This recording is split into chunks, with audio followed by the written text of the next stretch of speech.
By the way, আমরা শুরু করতে চাই, আপনি কোথা থেকে শুরু করবেন? আমি শুরু করতে চাই, আমি যখন ক্লাস 3-তে পড়ি তখন আমি তো অনেক দুষ্টমি, যে ছোট ছোট বাচ্চারা স্কুলে যেত তাদের ডেকে তাদের প্যান্ট খুলে দিতাম, নয়তো বা তাদের চুল কেটে দিতাম, এরকম ভাবে দুষ্টমি করতাম। ওরা আমাকে শুধু বকাঝকা করতো, আমি তো ওখান থেকে চলে আসতাম আম চুরি করা। এই যে আপনি যে কিছুক্ষণ আগে যেসব খোলাঢালার ব্যাপার স্যাপার বললেন, এটা তো ছোট বাচ্চাদের ক্ষেত্রেই ব্যাপারটা ছিল, অন্য কারো ক্ষেত্রে তো না, অন্য কারো ক্ষেত্রে না। That's cool, okay, everything is under control. Okay fine, তারপর তারপর আমার দাদু বাসা ছিল, যে আমের অনেক বাগান ছিল, খেজুর গাছের বাগান ছিল, তো আম চুরি করতাম। আমার দাদু অনেক দুষ্ট ছিল, আম চুরি করতে দিত না।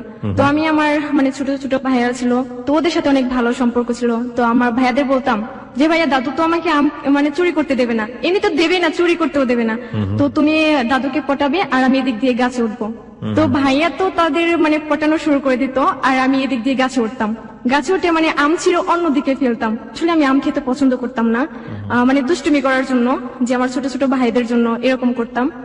আবার শীতের দিন আসলে তো রস চুরি করা, এটা সবচেয়ে আমার ভালো লাগতো, রস চুরি করা। যেটা ফজরে আজান হতো, তো আজানের পর আমরা সবাই উঠে যেতাম, আমার সমবয়সী যারা ছিল সবাই।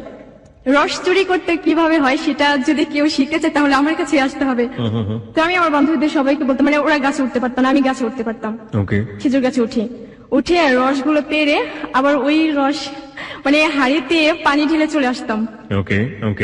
সকালবেলাতে এই ঝগড়াঝাটি, যে আমার দাদু বলতো যে আমার কাছে রস কিনে নিল, তো আমি বলছি কেন, তুমি দেখে রাখতে পারো না কি রস নেই, আজকে যে আসবে গাছের নিচে, যারা আসবি সবাইকে মারবো, এরকম বলতাম। দাদু বলে আচ্ছা ঠিক আছে, তুই আজকে গাছের এখান থেকে সরবি না। আমি বলছি আচ্ছা, তুমি আমার সাথে থেকো। আমি নিজেই চুরি করতাম, নিজেই বলতাম। গ্রামে একটা প্রবাদ আছে যে বাঘের কাছে বকরি আদি। বকরি মানে বোঝেন? হ্যাঁ, ছাগল। বাঘের কাছে যদি বকরি দেওয়া হয় এবং তাকে বলা হয় যে এটাকে যত্ন করে রেখো, তাহলে এই ছাগলের কি অবস্থাটা হবে বুঝতেই পারছেন। যাই হোক, ওকে, তারপর তো দাদু তো বলে আজ তো আর রস পড়বে না, তো কাল আবার ফজর আজানের সময় তোকে ডাকবো, তুই আসবি। তো আমি তো জানি যে দাদু ফজর আজানের সময় আমাকে ডাকবে, তার আগে আবার উঠতাম, যে আবার উঠে তো রস চুরি করতাম। তো রস চুরি করে আবার পানি ঢেলে চলে আসতাম।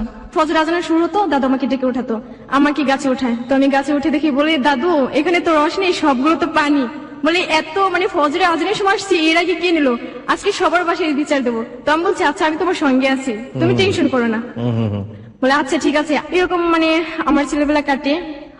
যখন নাকি আমি ক্লাস 5-এ পড়ি, তখন আমার স্কুলে এমন কোনো খেলা নাই যে আমি পারি না। তো আমি যখন ক্লাস 5-এ পড়ি তখন আমার রোল ছিল 2। তো আমার একটা বান্ধবী ছিল অনেকটা ভালো, যে শোভা। আশা করি এই শোভা শুনবে এইসব ঘটনা, যে অনেক হাসবে আমি জানি। আমার স্কুলের খেলা, টিচার যতগুলো ছিল সবাই বলে প্রাইজ তো সবগুলো হিমাই নিয়ে যাবে। পর আমি দৌড় খেলায় ফার্স্ট হই, লং জাম্পে ফার্স্ট হই, যে বিস্কুট খেলা যেটা সবাই জানে, বিস্কুট খেলায় আমি ফার্স্ট হই। তো সেখান থেকে আমি ক্লাস 5-এ থেকে বৃত্তি পাই।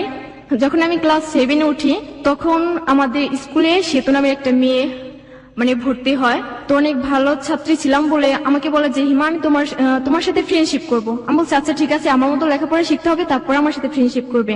তো আমি ক্লাস 8-এ উঠি, তখন ওর সাথে আমার ভালো রিলেশন চলে। ফেব্রুয়ারিতে এসএসসি পরীক্ষার জন্য স্কুলটা বন্ধ থাকে। মার্চে আবার 26শে মার্চের জন্য পিটি গুলো করে, এরকম ছিল। তখন ওইখানে আমি আবার দলের লিডার ছিলাম। প্রতিদিন স্কুলে যেতাম, আমার নাচ করতে হবে, নাটক করতে হবে, এজন্য স্কুলের যে কোনো ধরনের এক্সট্রা কারিকুলাম অ্যাক্টিভিটিস যেটাকে বলে, যে এই জাতীয় কাজে আপনি খুব ভালো ছিলেন, আমরা যেটা বুঝতে পারছি।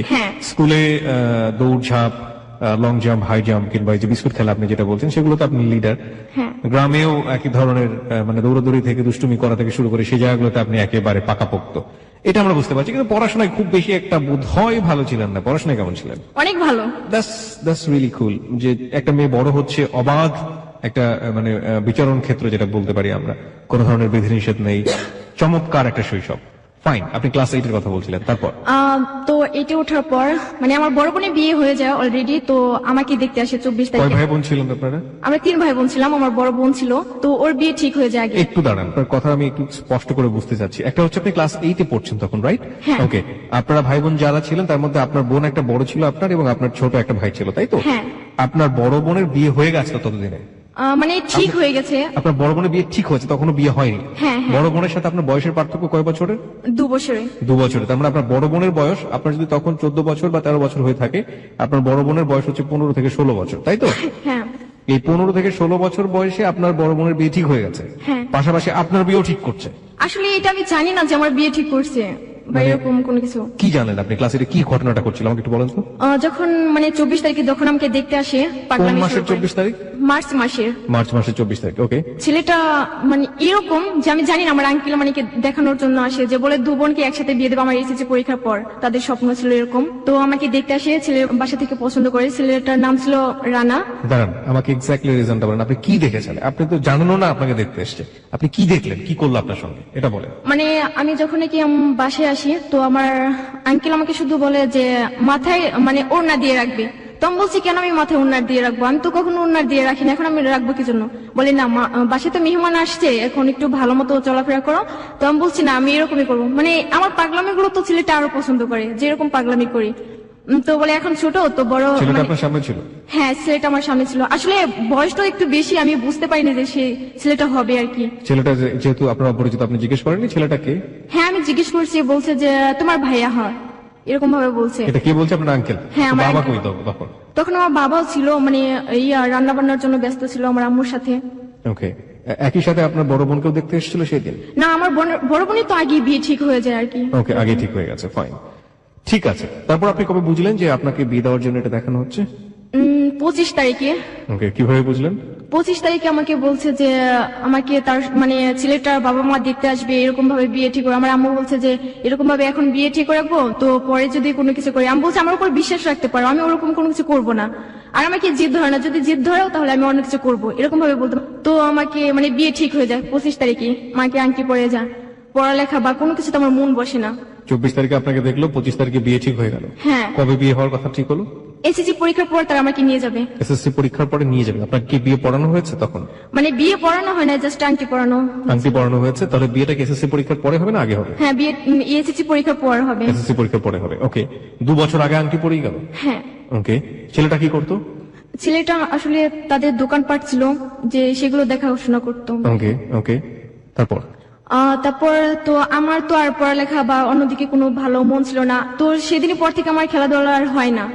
যে 25 তারিখে আমি স্কুলে নাটক করব, যে আমি নাচ করব, আমি কি করে যাব? তো আমি স্কুলে যাই। তো আমার এক ফ্রেন্ড আছে, সে মানে শুনে যে আমার এরকম ভাবে দেখতে আসছিল।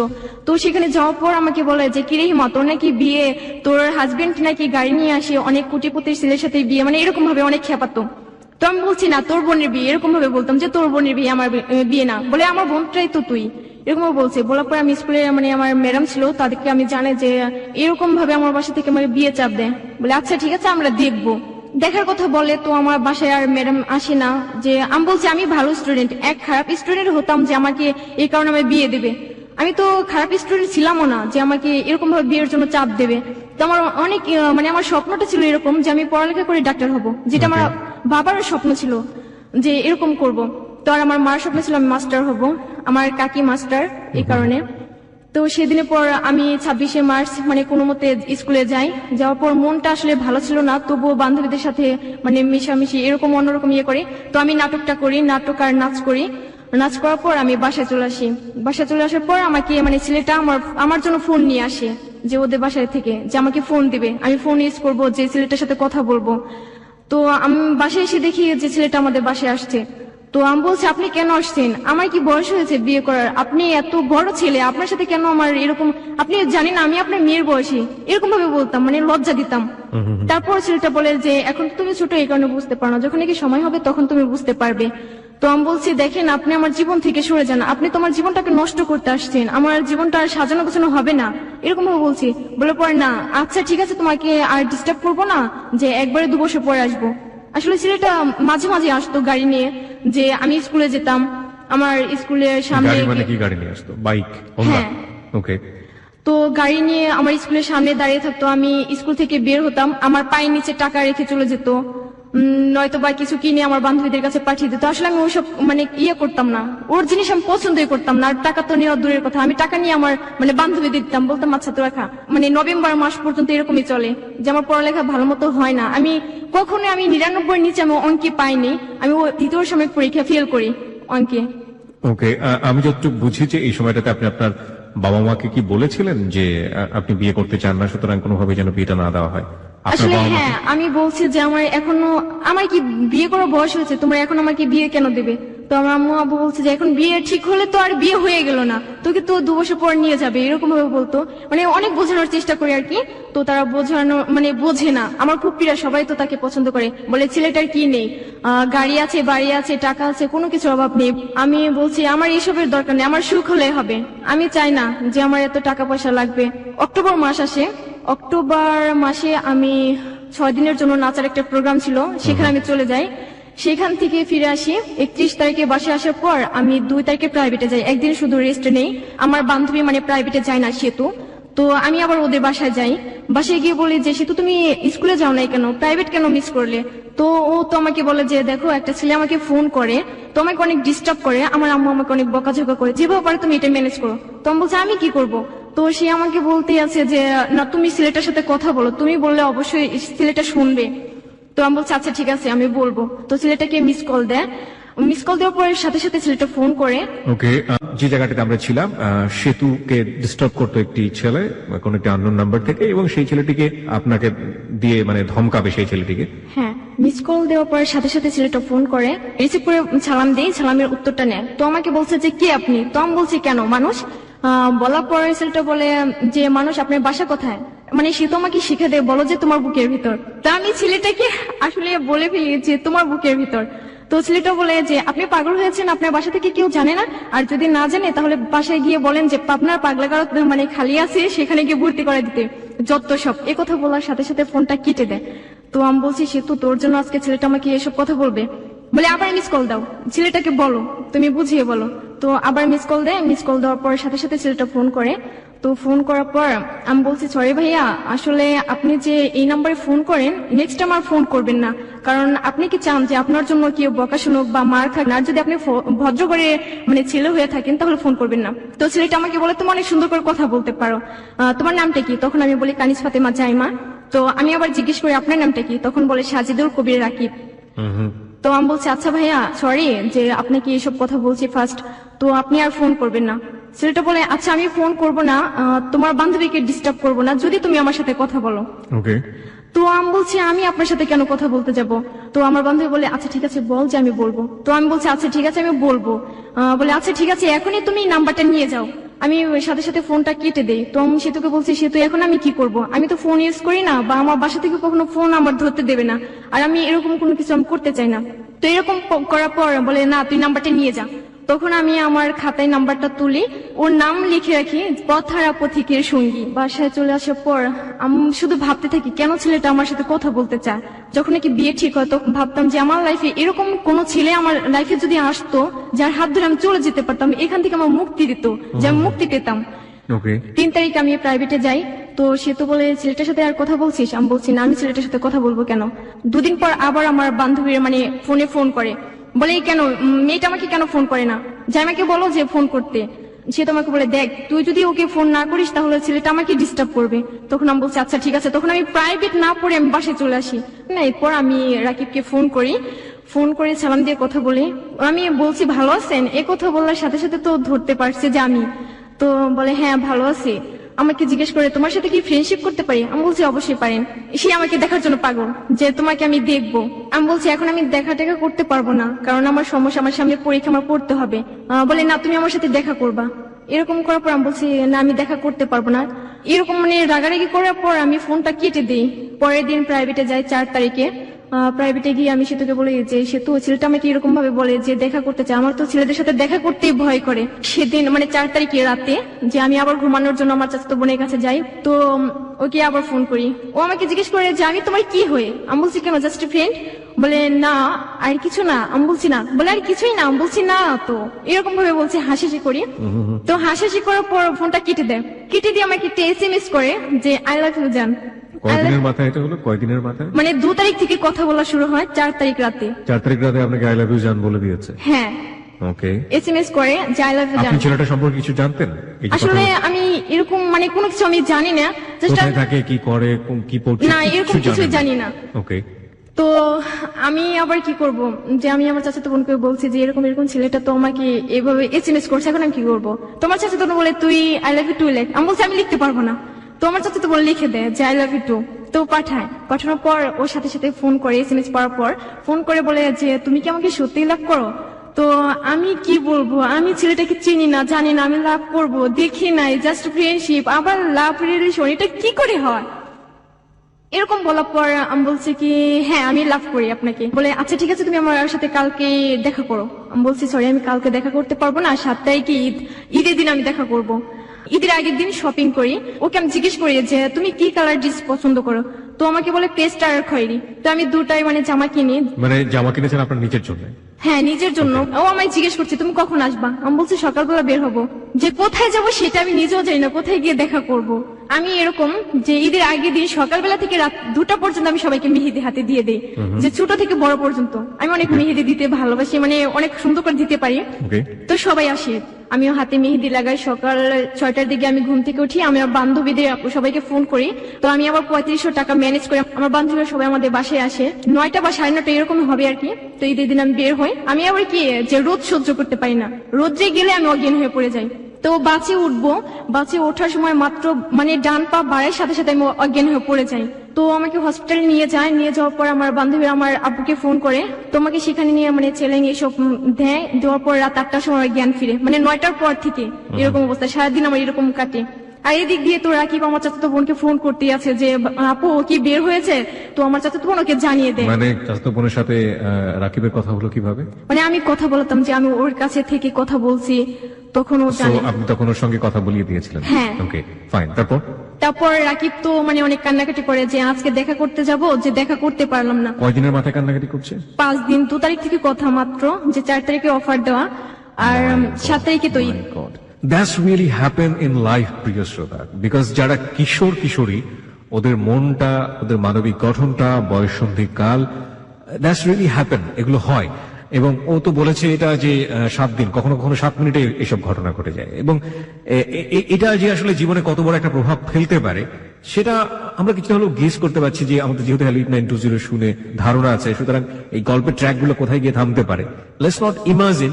আমার মনে হয় বাস্তবের কাছাকাছি থাকাটাই ভালো। আমি শুধু অবাক হচ্ছি এই কারণে যে 2 দিনের মাথায় আই লাভ ইউ, 7 দিনের মাথায় কান্নাকাটি শুরু হয়ে গেছে। ওকে, তারপর জ্ঞান ফেরার পর আমার আব্বু আমাকে বাসায় নিয়ে আসে। আমি বলছি আমি বাসায় ঘুমাবো না। বলে কোথায় ঘুমাবি তুই? তো আমি বলছি কেন, আমি আপুর কাছে যাই ঘুমাবো, পিঙ্কি আপুর কাছে যাই ঘুমাবো। বলে না, আজকে তুই অসুস্থ, তুই ওখানে গিয়ে ঘুমাবি। পিঙ্কির কাছে টার্গেট ছিল এই কারণে যে রাকিবের সাথে হ্যাঁ আমি কথা বলবো, এরকম ছিল। ওকে। তো আবু আচ্ছা ঠিক আছে, তোর মনে যা চায় তুই তাই কর। তো আমি ওর কাছে ঘুমানোর জন্য যাই। রাত 12টার সময় আমি রাকিবকে ফোন করি। বলছে যে জান তোমার কি হয়েছে? তো আমি বলছি এরকম এরকম প্রবলেম ছিল। বলে তোমার যদি কিছু হয়ে যায় আমি বাঁচবো না, তুমি আমাকে যা বলবো আমি তাই করবো, তুমি আমার সাথে চলে আসো, আমি তোমাকে বিয়ে করবো। সেদিন আমাকে এই কথাগুলো বলে। এদিকে আপনার মনের মধ্যে ছিল যে যেভাবেই হোক এই ছেলের হাত থেকে বাঁচতে হলে আমাকে অন্য কারো হাতে পালিয়ে গিয়ে তাকে বিয়ে করতে হবে। হ্যাঁ এরকম ইয়া ছিল। তো ওই দিন রাতে ওর আম্মু আমার সাথে কথা বলে, রাকিবের আম্মু আমার সাথে কথা বলে। আমি সালাম দিয়ে ফার্স্ট তাকে আমি মা বলি। রাকিবের আম্মু আপনার সাথে কথা বলে কেন? ওর আম্মু জানে যে আমার সাথে রিলেশন। রাকিব এটা জানিয়ে দিয়েছে? হ্যাঁ, বলছে যে এরকম এরকম একটা মেয়েকে ভালোবাসি, তো ওকে ছাড়া আমি কাউকে বিয়ে করবো না, এরকম 7 দিনের মধ্যে। হ্যাঁ জানিয়ে দেয়। তো দেওয়ার পর ওর আম্মু তো আমার সাথে কথা বলবে। ওকে। এখন ওর আম্মু আমাকে ফোন করে, ওর আম্মুর ফোন দিয়ে ফোন করার পর আমি সালাম দিয়ে কথা বলি। আমি বলছি মা ভালো আছেন? বলে তুমি নাকি অসুস্থ, দেখো আমার ছেলে ফুলের মতো ছেলে, এরকম ভাবে অনেক কিছু বলে যে আমার ছেলেকে তুমি কখনো কষ্ট দিবা না। আমি বলছি আচ্ছা আম্মু, আপনি যদি আমার সাথে থাকেন তাহলে আমার কোনো ইয়া নাই, টেনশন নাই, যে আপনি সাথে থাকবেন, এটার চেয়ে তার বড় কিছু হয় নাকি। বলছে আচ্ছা ঠিক আছে, যে তোমরা কথা বলবা বাট কোনো কিছু করবা না। তো বলছে আচ্ছা ঠিক আছে, আমি কিছু করবো না। আমি রাকিবের সাথে কথা বলি, রাত 12টা থেকে ফজরের আজান পর্যন্ত আমি কথা বলি। আমার তো ঘুমই নেই, যে ওর সাথে রিলেশন হবার পর আমার ঘুমই নেই। আমার কেন যে এরকম লাগে যে কখনো ফোন করবে, কখনো ওর সাথে আমি কথা বলবো।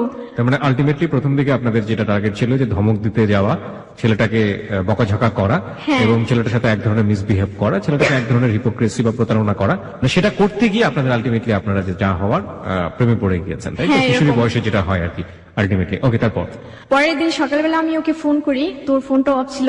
সারাদিন আমি ফোনে ট্রাই করি, আমি আবার বাসা থেকে বের হই, মোবাইলটা নিয়ে আমার আম্মু বলছে যে তুই কোথায় যাস? আমি বলছি আমি এই তো রাস্তা দিয়ে, আর কোথাও না। সে কথা বললে আমি প্যান্ট আর গেঞ্জি পরে তো আমি বের হয়ে যাই, যে বান্ধবীর বাসায় যাই। তো অনেকবার ফোনে ট্রাই করি, যে ওর ফোনটা অফ ছিল। বিকাল 5টার সময় আমি ওর একটা ফ্রেন্ডকে ফোন করি, মানে ওর ফ্রেন্ডের নাম ছিল রাজীব। তো আমি বলছি রাজীব ভাইয়া আপনি একটু দেখেন না রাকিবের কি হয়েছে, যে ও আমাকে ফোন কেন করে না, ফোনটা কেন off? আমাকে জানাবে তো, আমি একটা প্রবলেম মাঝে আছি, বা তুমি টেনশন করো না, এরকম তো কিছু থাকবে। বলে আচ্ছা ঠিক আছে তুমি টেনশন করো না, আমি দেখবো। সেই রাজীবের সাথে আবার আমার চাচাতো বোন মানে পিঙ্কির সাথে রিলেশন হয়ে যায় এদিকে, যেটা আমি জানি না। রাজীব মানে? আমার যে বয়ফ্রেন্ড ছিল, যে ওর friend Rajeev. By the way, আপনি যাকে বলছেন রাকিবের ফ্রেন্ড রাজীব, তার সাথে আপনার ওই বান্ধবীর মানে চাচাতো বোনের একটা সম্পর্ক আছে, যেটা আপনি জানেন না, তাই তো? তখনও আপনি জানেন না। ওকে। তো আমি সন্ধ্যার পরে মানে সারা রাস্তায় এরকম ছিলাম যে আমি কারো বাসায়ও যাই না, যেরকম ফোনটা রিসিভ করেন, আমি কারো বাসায় যাবো কেন যাবো, যে ওর কারণে আমি বাসা থেকে বের হয়ে আসলাম। তো বাসায় আসি, বাসায় আসার পর যে রাতে ফোন করি, আমি অনেক কান্নাকাটি করি যে কেন ফোনটা অফ রাখলে, আমার সাথে কেন কথা বললে না, তোমার প্রবলেম থাকলে আমাকে বলবা, যে আমার প্রবলেম আছে আমি তোমার সাথে কথা বলতে পারছি না, যে তুমি টেনশন করবা না।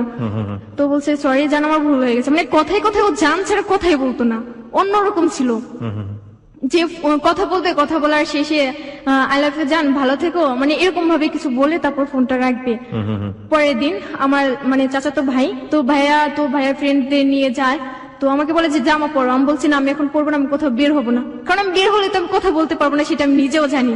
তো আমি বলছি না আমি বের হবো না। তো আমার আম্মু তো জোর করে আমার জামাটা চেঞ্জ করে দেয়, যে আমি জামা পরে ভাইয়ার ফ্রেন্ডদের সাথে যাই, মানে হাঁটতে হাঁটতে যাই। আমাদের বাসা থেকে একটা ব্রিজ আছে, মানে এতটা সুন্দর, সব ছেলে মেয়ে বিকালবেলা সেখানে যাবেই। তো ভাই আমার সেখানে যায়, ভাই একটা ফ্রেন্ড ছিল যেটা আমাকে পছন্দ করে, নাসিম ছিল তার নাম।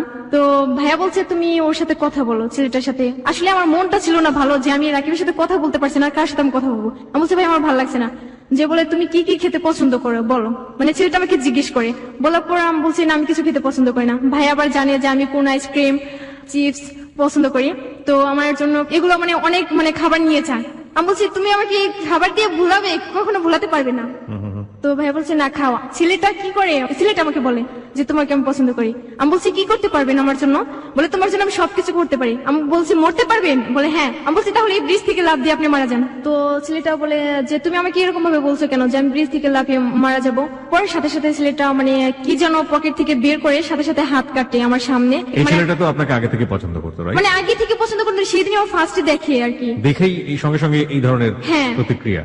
হ্যাঁ এরকম ছিল। মানে তখন ভাইয়ের বন্ধু ছিল সে? হ্যাঁ সে আমার ভাইয়ের বন্ধু ছিল। আপনার কোন ধরনের ভাই এটা? মানে আমার চাচাতো ভাই। চাচাতো, আপন চাচাতো ভাই। হ্যাঁ। তো আমি বলছি আচ্ছা ঠিক আছে আমি আপনার সাথে কথা বলবো, প্রতিদিন কথা বলতে পারবো না, সপ্তাহে একদিন কথা বলবো, যে শুক্রবার ছাড়া। বলছে আচ্ছা ঠিক আছে তুমি বলবা। আমি বলছি সরাসরি কথা বলবো, আপনি আমাদের বাসায় আসবেন, আমি তখনই কথা বলবো, এছাড়া ফোনে কথা বলতেই পারবো না। বলে আচ্ছা ঠিক আছে, তারপরে তুমি তো একদিন কথা বলবে, সে কথা বললেই হবে। আমি তো আরো টেনশনে পড়ে যাই যে আমি কি করবো। এই ছেলেটা যদি আগে আসতো তো এই ছেলেটার সাথে মানে রিলেশনটা হয়ে যেত আমার মনে হয়। রাতে বলছে যে তুমি আমার সাথে দেখা করবা, চাচুর বাসায় যেতে বলে। আমার চাচুর বাসা আমাদের বাসা থেকে মানে 2 মিনিট সময় লাগে। তো আমি বলছি না আমি যেতে পারবো না, আমার কাকি আসে আমাকে নেওয়ার জন্য রাতে। তো আমি সেখানে যাই, তো ছেলেটা আমার সাথে একসাথে খাবার খাবে। আমি বলছি আমার টেনশনে আমি বাঁচি না, আপনারা কি শুরু করছেন? বলছে তোমার কি টেনশন, এতটুকু বসে তুমি কি টেনশন করো? আমি বলছি না আমার কোন টেনশন, আমার পড়ালেখার টেনশন আছে। আসলে আমি তো রাকিবের টেনশনে এরকম কাউকে বোঝাতে পারি না। ছেলেটা সেখান থেকে মানে পরের দিন আমাকে একটা মানে ঘড়ির মতো একটা ব্রেসলেট, সেটা আমাকে গিফট করে চলে যায়। এই ছেলেটাই? হ্যাঁ চলে যায়। আমি তো আবার সেই গিফটটা আমি কেন নেব, ওই ছেলেটা আমাকে গিফট করবে, আমি তো ছেলেটাকে লাভ করে না, কেন আর নেব। তো ভাইয়ের বাসায় আমি রেখে আসি ওই মানে ব্রেসলেটটা। পরের দিন মানে রাতে রাকিবের সাথে আমার কথা দেখা করবে। আমি সেদিনই বলে দিছি যে রাকিব আজকে আমি তোমাকে সবকিছু বলবো। বলে কি বলবা? তো আমি বলছি দেখো আমার এরকম ভাবে বিয়ে ঠিক হয়ে গেছে, যে আমাকে বাসা থেকে বিয়ে দেবে, বিয়ের জন্য অনেক চাপ। তো বলে আচ্ছা তুমি বাসা থেকে চলে আসো, আমি তোমাকে বিয়ে করবো। হ্যাঁ বলে। আমি বলছি না, যে এখন আমি বিয়ে করতে পারবো না। বলে দেখো তুমি যদি আমার কাছে না আসো, আমি ট্রাকের নিচে চাপা পড়ে মারা যাব, আমি মারা যাব তুমি না আসলে। তখনও রাকিবের সাথে আপনার দেখা হয়নি? না তখন আমার দেখা হয়নি। তো আমি ওকে একটা কথা বোঝাতাম সবসময় যে আমি কিন্তু দেখতে অনেকটা কালো।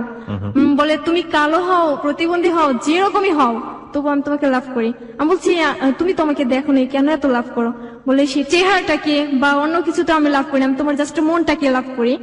তো বলছি আচ্ছা ঠিক আছে আমি যদি তোমার সাথে চলে যাই, হয়তো বা লাল শাড়িতে তোমার বউ হয়ে যাবো আজীবনের জন্য তোমার ঘরে, নয়তো বা সাদা কাফনে আমি মানে ইয়া করবো, যে তোমার সাথে আমি চলে যাবো, তুমি আমাকে বিয়ে করবে না, আমি কোথায় যাবো?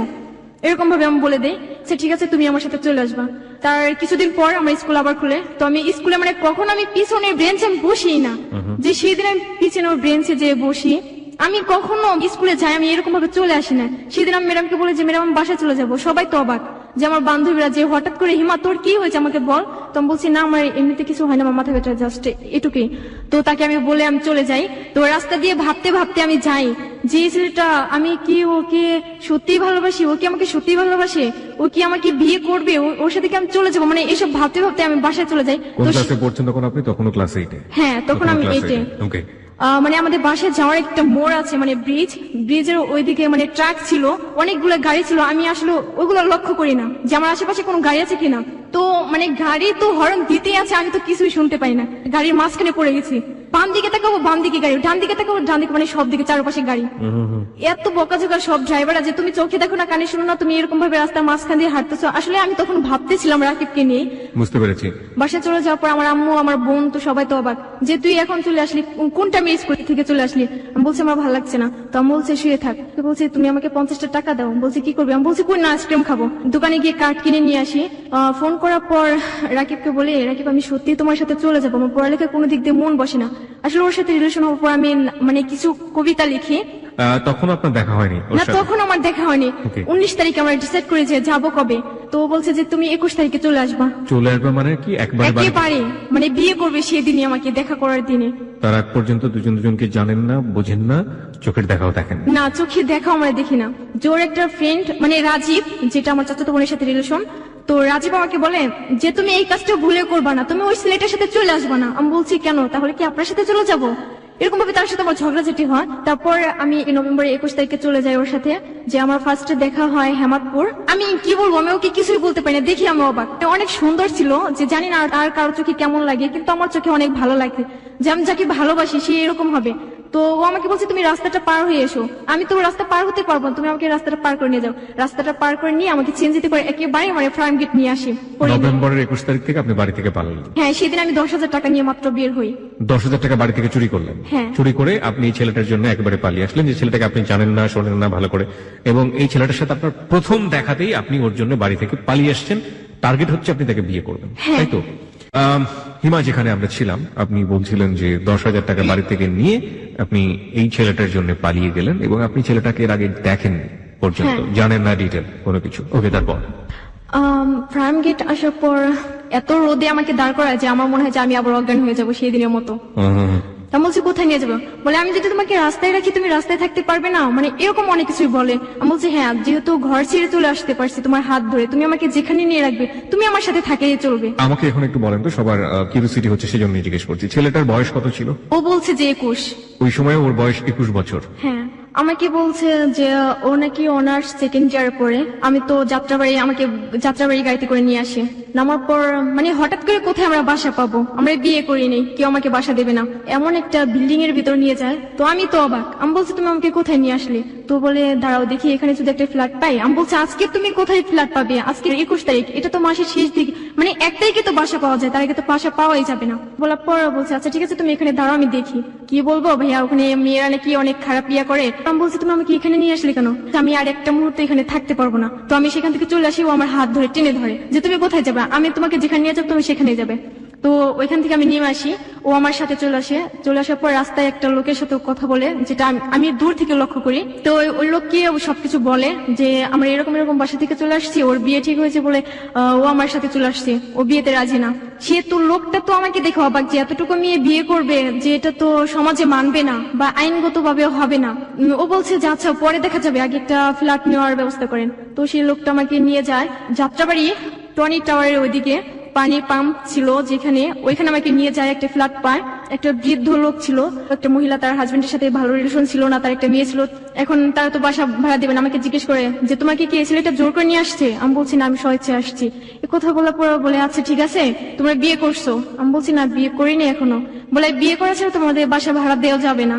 তো ওরা কি বলে আচ্ছা আন্টি, আচ্ছা আজকে রাতটা আমরা কষ্ট করে থাকবো, সারাদিন তো গাড়িতে ছিলাম, পরে আমরা কালকে বিয়ে করবো। না এক মুহূর্ত মানে থাকা যাবে না, মানে বিয়ে করা ছাড়া। রাকিব অনেক বিরক্ত হয়ে বলে যে আচ্ছা ঠিক আছে আপনি বিয়ের ব্যবস্থা করেন, আমি বিয়ে করবো, আমি বিয়ের যা লাগে আমি সবকিছু নিয়ে আসবো। তো ওই আন্টি তো মানে কাজীকে ডাকতে যায়, কাজীও আমাকে দেখে অবাক। কাজীকে মানে 11,500 টাকা মানে ঘুষ দিয়ে তারপরে বিয়েটা করানো হয়। এই টাকাটা কে দেয়? এই টাকাটা রাকিব দেয়। আমি যে বাসা থেকে টাকা নিচ্ছি একটা টাকাও মানে 2,000 টাকা ছাড়া ওকে আমি একটা টাকাও দিইনি। আপনি বাসা থেকে যে কিছু নিচ্ছেন এটা কেউ জানতো? না, আমি ওকে ও আমাকে সবসময় একটা কথা বলতো যে তোমার কিছুই লাগবে না, তুমি এক ড্রেসে চলে আসবা, তুমি বাসায় যে ড্রেস পরো সেই ড্রেসে তুমি চলে আসবা, তোমার কিছুই লাগবে না, এরকম ভাবে বলতো। তো আমি টাকা নিয়ে ইভেন আপনি যে বের হলেন আপনি ওকে জিজ্ঞেস করেননি যে আমাকে কোথায় রাখবা, কি করবা, কি খাওয়াবা? আমি হ্যাঁ জিজ্ঞেস করতাম, তো ও আমাকে বলছে যে কেন, আমি তোমার জন্য সব পারি, আমি চাকরি করবো, আমার কি যোগ্যতা কম? যে আমাকে বলতো যে আমার যদি রিক্সা চালিয়ে খাওয়াতে হয় তবে তোমাকে আমি খাওয়াবো। তো বিয়ে পড়ানোর সময় কাজে যখন আমাকে বলে যে কবর বলতে, তখন আমি হেসে দিই।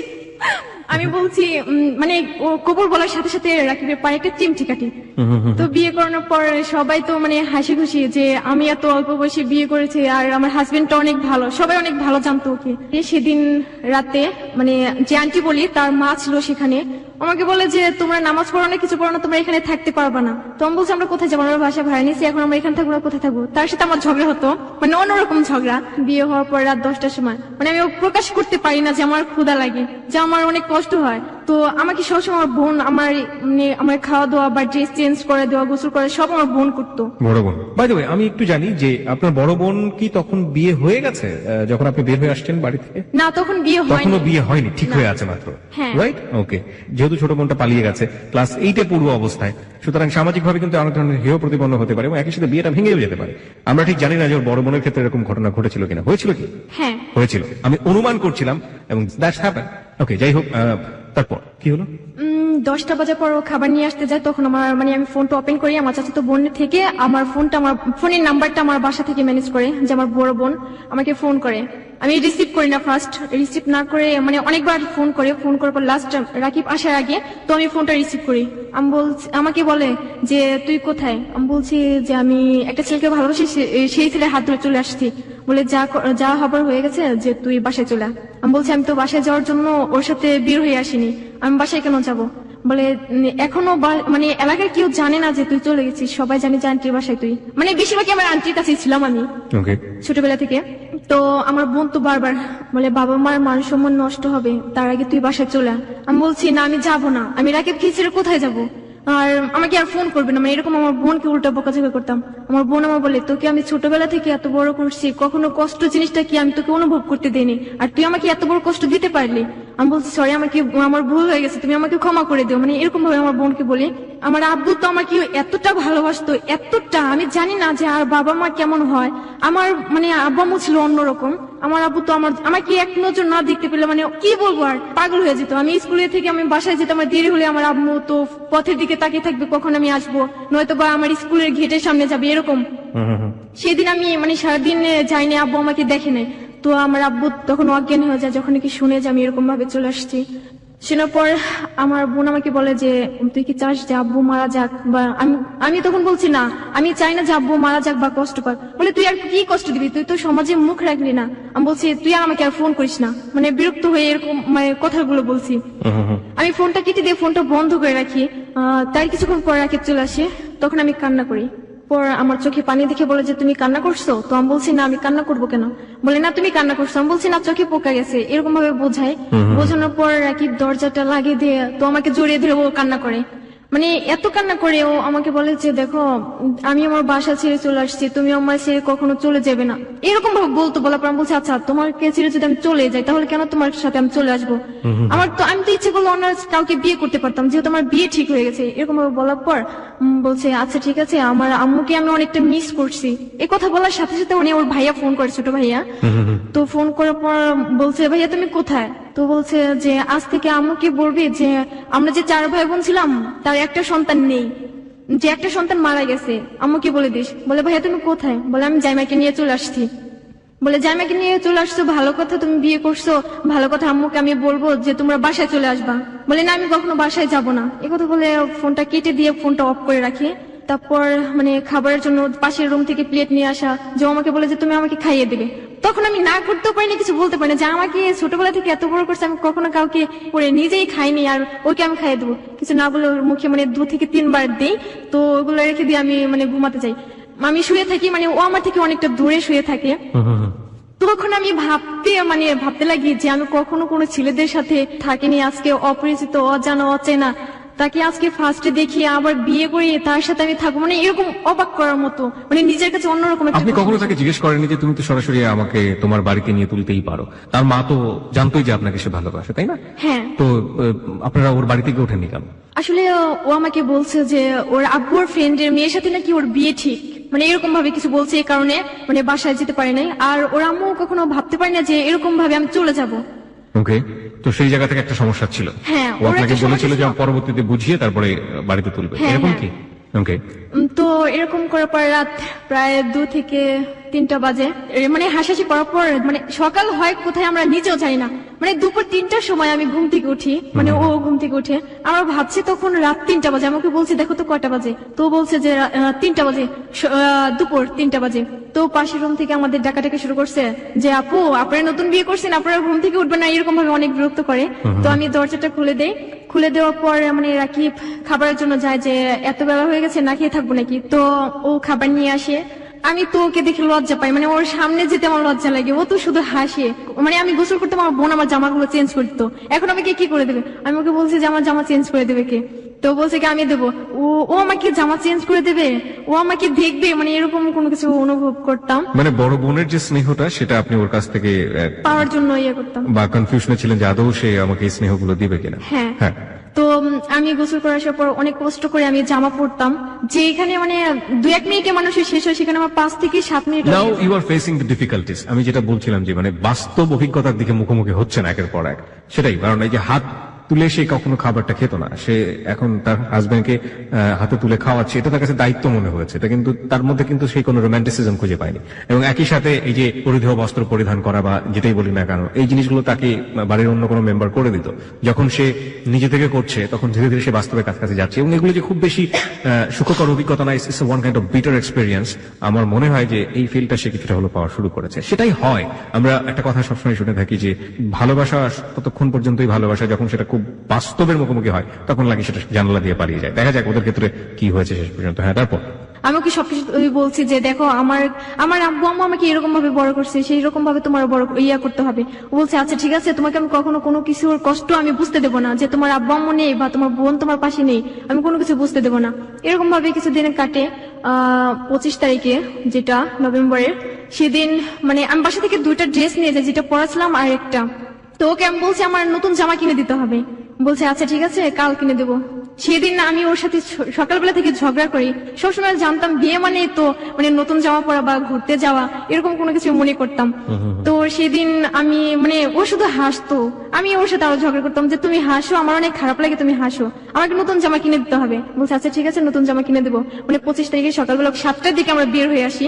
এত সকালবেলা তো কোনো দোকানপাট বা কোনো মার্কেটে খোলে না, জামা কাপড় না কিনে দিয়ে চিড়িয়াখানায় নিয়ে যায়। সেখানে গিয়ে তো কিছুক্ষণ থাকার সেখানে গিয়ে পর- দেখা যাবে যে কি সুন্দর জামা কাপড় ছাড়া জীবজন্তু বসবাস করছে, ওরা থাকছে, তো আমরা কেন থাকতে পারবো না?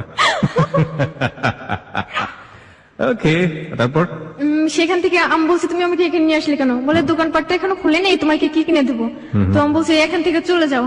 আমি ওর সাথে কথা বলি না যে আমাকে নতুন জামা কিনে দেওয়ার কথা বলে বাসা থেকে বের করে নিয়ে আসছে, এখন আমাকে নতুন জামা কেন কিনে দেবে না? তো বাসায় আসার পর ওর সাথে আমি আর কথা বলি না যে আমাকে নতুন জামা কিনে দেবে। আমার নিজের গায়ের মানে যে জামাটা ছিল সেই জামাটা আমি ছিঁড়ে ফেলি যে নতুন জামা পাওয়ার জন্য। তো ও বলেছে তুমি কি পাগল হয়ে গেছো, 2টা দিন ওয়েট করো যে তোমাকে কিনে দেবো। আমি বলছি আজকে কিনে দেওয়ার কথা বলছে, তুমি আজকে কিনে দাও না, আবার কবে কিনে দেবে? তো ও আমার দিকে অনেক রাগান্তি ভাবে তাকাই থাকে। আমি তো আরো ভয় পাই, মানে ওকে দেখে ভয় পেতাম, আবার সাহসও ছিল অন্যরকম।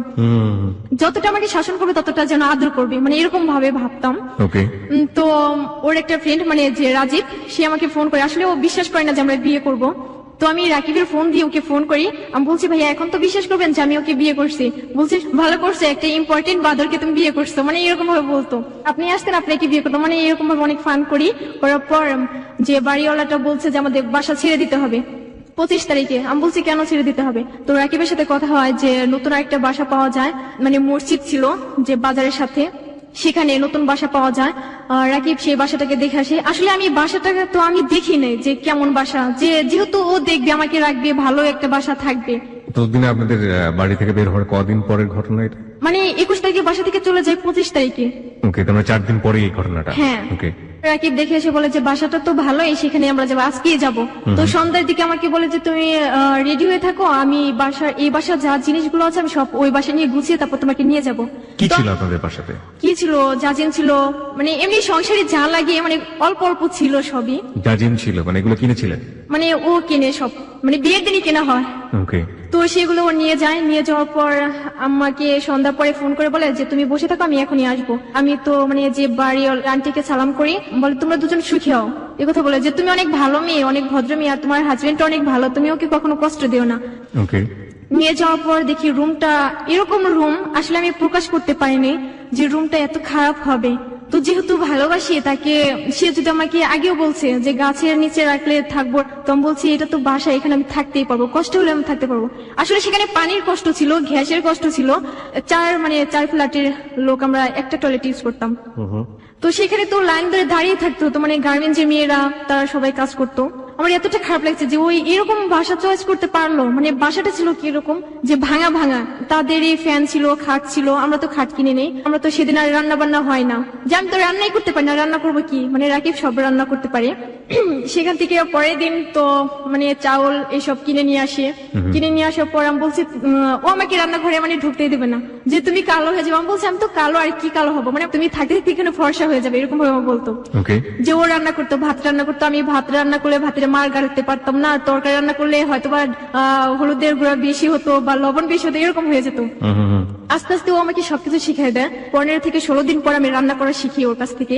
তোর ডিম তো অনেক ভালোই ভাজতে পারি, যে ওর ডিম ভাজা তোর অনেক পছন্দ করে, বলে প্রত্যেকটা দিন তুমি ডিম ভাজবে। আর আমি তো মাছ মাংস এসব আমি কোনো কিছু পছন্দ করি না, শুধু ডিম। আমি বাসায় থাকতে ডিম।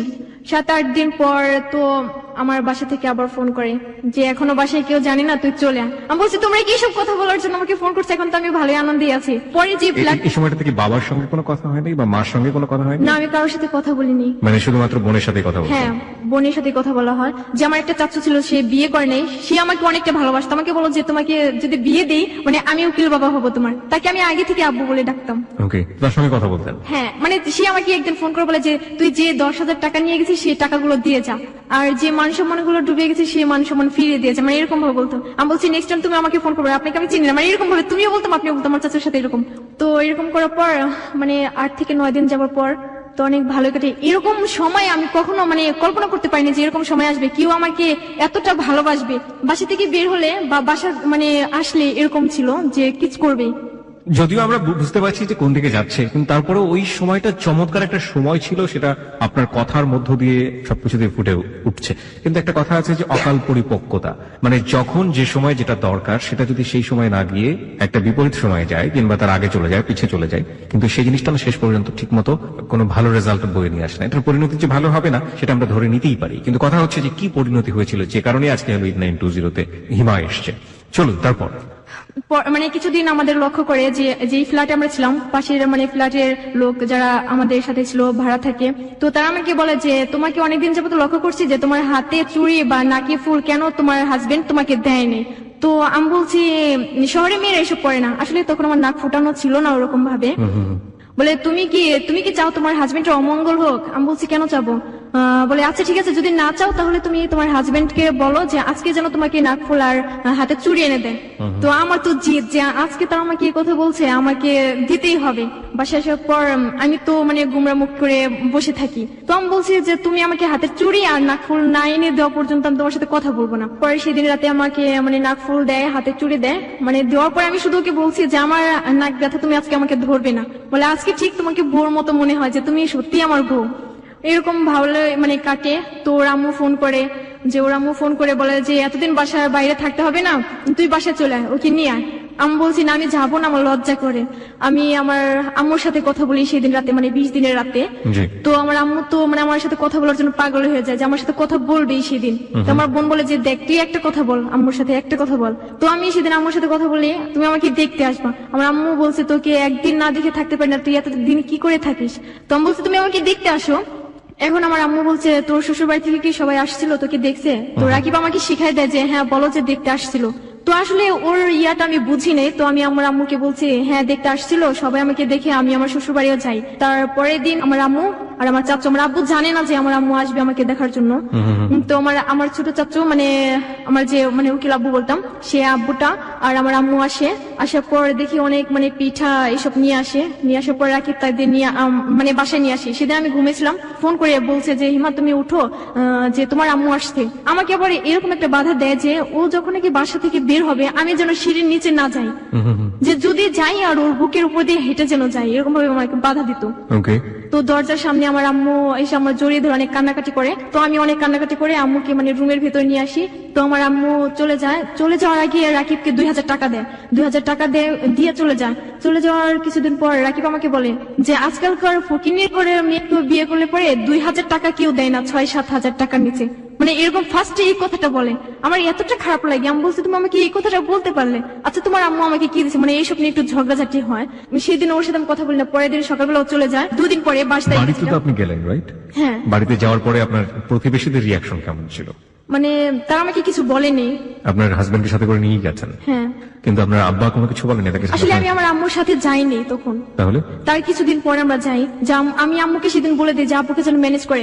আমার আবার মাথায় যাওয়ার পরে বাবা কি বলছিল? মানে বাবা কিছু বলেনি, কারণ আমার তো মাথায় প্রবলেম ছিল, টিউমার ছিল মাথায়। আপনার আগে থেকে টিউমার ছিল? মানে 2010 সাল থেকে আমার মাথায় টিউমার। তো ডাক্তার বলছে যে আমার যদি এটা এইভাবে মানে সেরে যায় তো সারবে, আর যদি না যায় তাহলে 6 মাসের গ্যারান্টি যে আমি বাঁচতে পারবো। ওকে, তারপরে কি সেরে গিয়েছিল ওটা? হ্যাঁ, সেটা চলে যায় আবার, মানে 9 থেকে 8 মাসের মতো আবার শুরু হয়, সেটাই আবার ফিরে আসে ওটা। মানে আপনি যখন বিয়ে করার পরে, মানে বিয়ে করার পরে কিছুদিন যাবত রিসেন্টলি এটা ফিরে এসেছে। আপনার হাজবেন্ড এটা জানতো যে আপনার মাথায় টিউমার বা? হ্যাঁ, ওকে আমি সব বলছি। সব বলার পরেও সে আপনাকে বিয়ে করেছে? হ্যাঁ। তো আমার আম্মু আমার আব্বুকে ম্যানেজ করে আমি 26 তারিখে যাব। তো যাওয়ার আগে ওর সাথে রাতে মানে আমার এত ঝগড়া হয় যে মানে এরকম ছিল যে ওকে বলা ছাড়া আমি কেন বাইরে যাবো, আমি টয়লেটে যাবো তো ওকে বলে আমার যেতে হবে। তোরটা খারাপ লাগছিল যে ও সকালবেলা বের হয়, যে আর বাসায় আসার কোনো খবর থাকে না, অন্য সব মেয়েদের সাথে রিলেশন। তো সেটা আমি জানতাম না, পরে জানতে পারি। যাওয়ার পর আমি ওকে ফোন করে ফোনটা অফ করে রাখি, সন্ধ্যার পরে ফোনটা ওপেন করে। আমি বলছি তুমি সারাদিন ফোন অফ করে রাখো আর সন্ধ্যার পরে ওপেন করে রাখো, এর চেয়ে না রাখাই তো ভালো। মানে এরকম ভাবে ঝগড়াঝাটি হয়। আমি সেদিন 2 ঘন্টা গোসল করি, সবাই আমাকে অনেক বকাঝকা করে। তো রাকিব এসে দেখে যে আমি গোসল করছি, গোসলখানা থেকে বের হইনি। তো বলে তুমি বের হও। আমি মানে বের হয়ে রুমের ভিতর আসি, তো দেখি একটা মেয়ের সাথে কথা বলছি আমার রুমের ভিতর, যে পাশের বাসার যে মেয়ে ছিল সেই মেয়ের সাথে, পপি নামের একটা মেয়ে। তো তার সাথে মেয়েটা আপনার রুমে চলে এসেছে? হ্যাঁ। ওকে।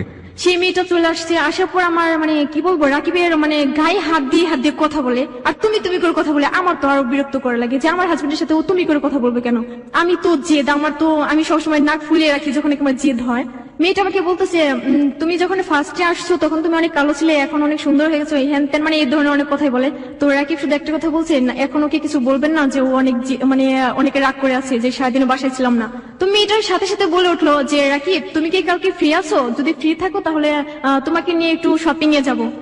আমার তো আরো খারাপ লাগে যে আমার হাজবেন্ডকে নিয়ে ও কেন শপিং এ যাবে।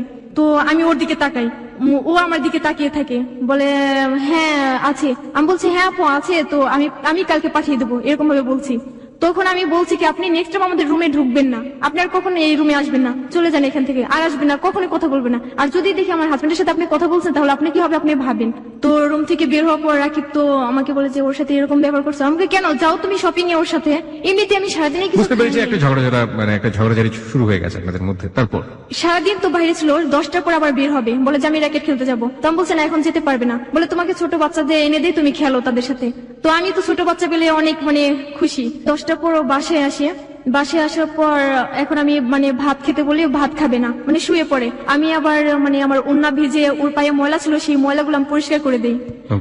পরের দিন আবার ও চলে যায়। আমি বলছি আমি আমার বাসায় যাবো, আমার বাসা থেকে আমাকে বলছে যে বাসায় যেতে, আমি বাসায় যাবো। তো বলছে কি আচ্ছা ঠিক আছে যাবো। সেদিন আমার সবচেয়ে ইয়ে ছিল যে 16 ডিসেম্বরে যেদিন আমি নাটক করি, আমি নাচ করি, সেখানে আমি থাকতে পারবো না, যে আমার স্কুল থেকে তো আমি ত্যাগ হয়ে আসছি, সেই প্রোগ্রামটা আমার দেখতেই হবে, আমি এরকম ভাবে ওকে বলছি। তো বলে আচ্ছা ঠিক আছে 16 তারিখে 16 ডিসেম্বরে আমাকে নিয়ে যাবে। বলে আমার কাছে টাকা নিয়ে আমি কি করে নিয়ে যাব।